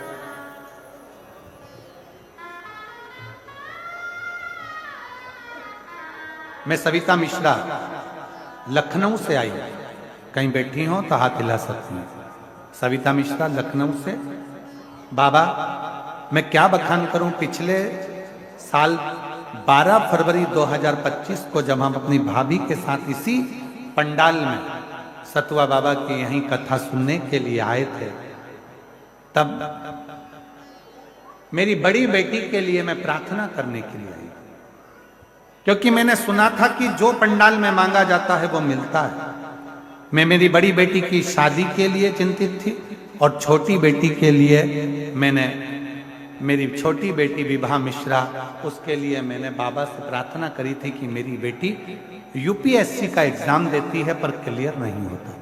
कहीं बैठे हो तो आ सकते हैं, आप लोग ही हैं, आ जाइए। यूपीएससी का एग्जाम देती, क्लियर नहीं होती। बाबा ऐसी मेरे बाबा ने कृपा कर दी। शायद दुनिया के लोग समझें कि ना समझें कि शिव महापुराण में जो मांगा जाता है वो बाबा देता जरूर है। आज मैं बाबा को धन्यवाद देने के लिए आई हूं कि बड़ी बेटी के लिए मांगा था कि उसकी शादी हो जाए। बाबा की कृपा से मैंने पशुपति व्रत करे और बाबा की कथा को श्रवण किया, मेरी बेटी की शादी हो गई। दूसरा, मेरी छोटी बेटी के लिए मांगा था कि यूपीएससी क्लियर कर ले, आज मेरी बेटी ने यूपीएससी क्लियर कर लिया। पूरे इंडिया में 8वें नंबर की रैंक में मेरी बेटी यूपीएससी क्लियर कर लिया। मैं बाबा को धन्यवाद देने के लिए आई हूं, बाबा को नमन करने के लिए आई हूं। मैं दूसरा पत्र है,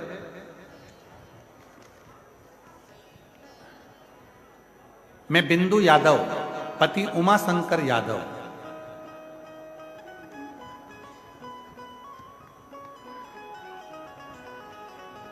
इंडियन आर्मी में सेवारत हैं, कहीं बैठे हों तो हाथ हिला सकते हैं। गुरुदेव, मैं प्रयागराज की रहने वाली हूं। मेरे बच्चेदानी में गठान थी, बहुत दवा कराई पर कोई आराम न लगा, बहुत परेशान हो गई। मेरी दवा से मोटापा बढ़ने लगा पर मेरी गठान मिट्टी नहीं। पापा ने बताया कि आस्था चैनल पर गुरुजी कथा आती है, उसको सुना करो, और वो बताते हैं 1 लोटा जल लेकर मंदिर जाया करो और उसी जल को पिया करो। 2023 में सुनना चालू करा, 2024 में पंडाल में बैठकर यहीं पर कथा को श्रवण करा और बाबा की ऐसी कृपा हो गई गुरुदेव कि आज हमारी गठान पूरी गल चुकी है। बाबा की कृपा से मैं ठीक हो गई हूँ। गुरुदेव, मेरा बेटा शुभम यादव नौकरी के लिए पेपर देता था पर फेल हो जाता था, 1-2 नंबर से रह जाता था। पंडाल में बैठकर कथा सुनी 2024 में और गुरुजी आज 2025 में बाबा की कृपा से 19 जनवरी को मेरे बेटे का CRPF में ज्वाइनिंग हो गया। मैं बाबा को यहाँ धन्यवाद देने के लिए आई हूँ, बाबा को प्रणाम करने के लिए आई हूँ। कहीं बैठी हो तो आ सकती हैं। तीसरा पत्र है, मेरे पति का नाम महेंद्र सिंह है, मेरा नाम पुष्पा सिंह है, जिला मिर्जापुर, थाना विंध्याचल, 96 बबूरा गांव की रहने वाली हूँ। कहीं बैठी हो तो आ सकती हैं। 1 लोटे जल बेलपत्र का क्या वर्णन करूं। मेरी पोती पीहू जो 3 साल की थी, उस समय पर उसका स्वास्थ्य 14/10/2021 को खराब हो गया। खराब होने पर उसको डॉक्टर को दिखाया तो पता चला कि इसको ब्लड कैंसर हो गया है। मेरी 3 वर्ष की बच्ची थी उस समय पर, उसको ब्लड कैंसर 2021 में हो गया। गुरुदेव, सारे डॉक्टरों का इलाज करवाया, PGI अस्पताल में लेकर गए तो भी डॉक्टरों ने जवाब दे दिया कि इसका कैंसर पूरे शरीर में फैल चुका है, ब्लड के माध्यम से इसका बचना मुश्किल है, केवल इसको ले जाओ और इसकी सेवा करो, जितने साल ये जी जाए इसकी सेवा में लग जाओ। गुरुदेव, हम घबरा गए, 3 साल की बच्ची का क्या करें। इलाज कराते कराते कराते कराते 2 साल निकाल दिए पर आराम नहीं लगा। ऐसा लग रहा था कि अब बच्ची हाथ से चली गई है। तब आपकी कथा किसी ने क्लिप भेजी थी मोबाइल पर, उसको सुना, सुनकर हिम्मत आई, बच्ची को लेकर मंदिर जाना चालू कर दिया, शिव जी को जल चढ़ाना प्रारंभ करा। बेटी के मन में इतना विश्वास पैदा कर दिया कि तू मरेगी नहीं, अब तो भोलेनाथ की तू बेटी हो गई, शिव जी संभालेंगे तुझको। और मेरी बेटी ने महामृत्युंजय मंत्र का जाप शंकर के मंदिर में करती, शिव जी को जल चढ़ाकर नंदी के पास बैठकर पीती, बेलपत्र चढ़ी हुई खाती। और हम डॉक्टर को दिखाने के लिए हम गए, तब डॉक्टर ने कहा तुम्हारी बेटी के शरीर से कैंसर समाप्त हो गया है, अब तुम्हारी बेटी पूर्ण ठीक हो चुकी है। हम बाबा को प्रणाम करने के लिए यहाँ पर आए हैं। कहीं बैठी हो तो आ सकते हैं, जिन जिन के पत्र पड़े हैं वो लोग आकर बेलपत्र ले सकते हैं। शिव शिव है, शंकर शंकर, ओघड़दानी ओघड़दानी, उस पर करा गया भरोसा, उस पर करा गया विश्वास, उस पर करी गई दृढ़ता हमें सुख प्रदान करती है, आनंद प्रदान करती है। फिर निवेदन है, ऐसे दयालु नाथ से रिश्ता बनाइए, ऐसे दयालु नाथ से रिश्ता बनाइए, मिलता रहेगा जो कुछ भी चाहिए, मिलता रहेगा आपको जो कुछ भी चाहिए। आवाज नहीं आई है शैलेन जी, इनकी आवाज में सुनना चाहते हैं, सब बोलेंगे सब, ऐसे दयालु नाथ,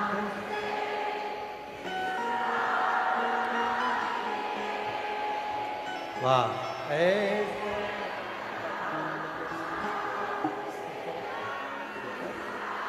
इसी बेटी को गठाने हो गई थी, बाबा की कृपा से अब पूरी ठीक है, गठाने गल गई। जोरदार ताली बजाकर साथ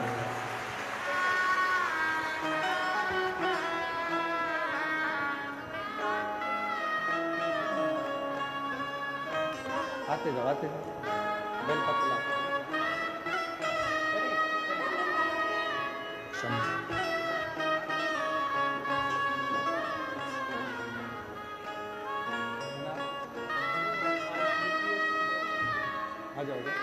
मांगा है भोलेनाथ से, बेटी ने यूपीएससी क्लियर करा है और पूरे इंडिया में 8वें नंबर पर रैंक पर है। जोरदार ताली बजाओ बेटी के लिए।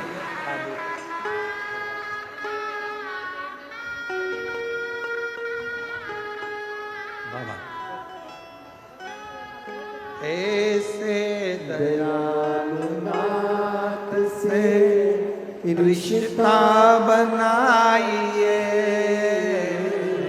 ऐसे दयालु नाथ से रिश्ता बनाइए, मिलता रहेगा आपको जो कुछ भी चाहिए, मिलता रहेगा आपको जो कुछ भी चाहिए। शिव कृपा से सती माता का सुंदर चरित्र का स्मरण आगे कल की कथा में लेंगे। आज द्वितीय दिवस की कथा को विराम की ओर लेते हैं। बड़े आनंद के साथ शिव भक्ति को अग्रण्य करते हुए आनंद से आगे बढ़ेंगे और बाबा की पवित्र कथा का लाभ लेंगे। आप लोगों के बीच में समय का मालूम ही नहीं पड़ता है कि कथा चलते चलते कब 4 बज जाती है और शिव की अविरल भक्ति को आप और हम प्राप्त कर रहे हैं। निवेदन है, अपना चेन अंगूठी मोबाइल पर्स का ध्यान रखेंगे, भीड़ वाली जगह पर धक्का मुक्की नहीं करेंगे, धीरे धीरे चलेंगे। रोडों पर पब्लिक बैठी है, इसलिए आप लोग थोड़ा अंदर वाले यात्री धीरे से उठेंगे। पहले रोड पर बैठी हुई पब्लिक हटे, उसके बाद अंदर वाले यात्री बाहर निकलेंगे। दूसरे पंडालों में जितने भी भक्त भरे पड़े हुए हैं वो भी धीरे धीरे निकलेंगे। पहले आरती के बाद में भूमि को नमन कर कर प्रणाम कर कर फिर अपने अपने गंतव्य की ओर जाइएगा। कल कथा का तीसरा दिन रहेगा। बड़े भाव से 5 दिन की कथा का लाभ ले रहे हैं और जीवन को धन्य बना। हर हर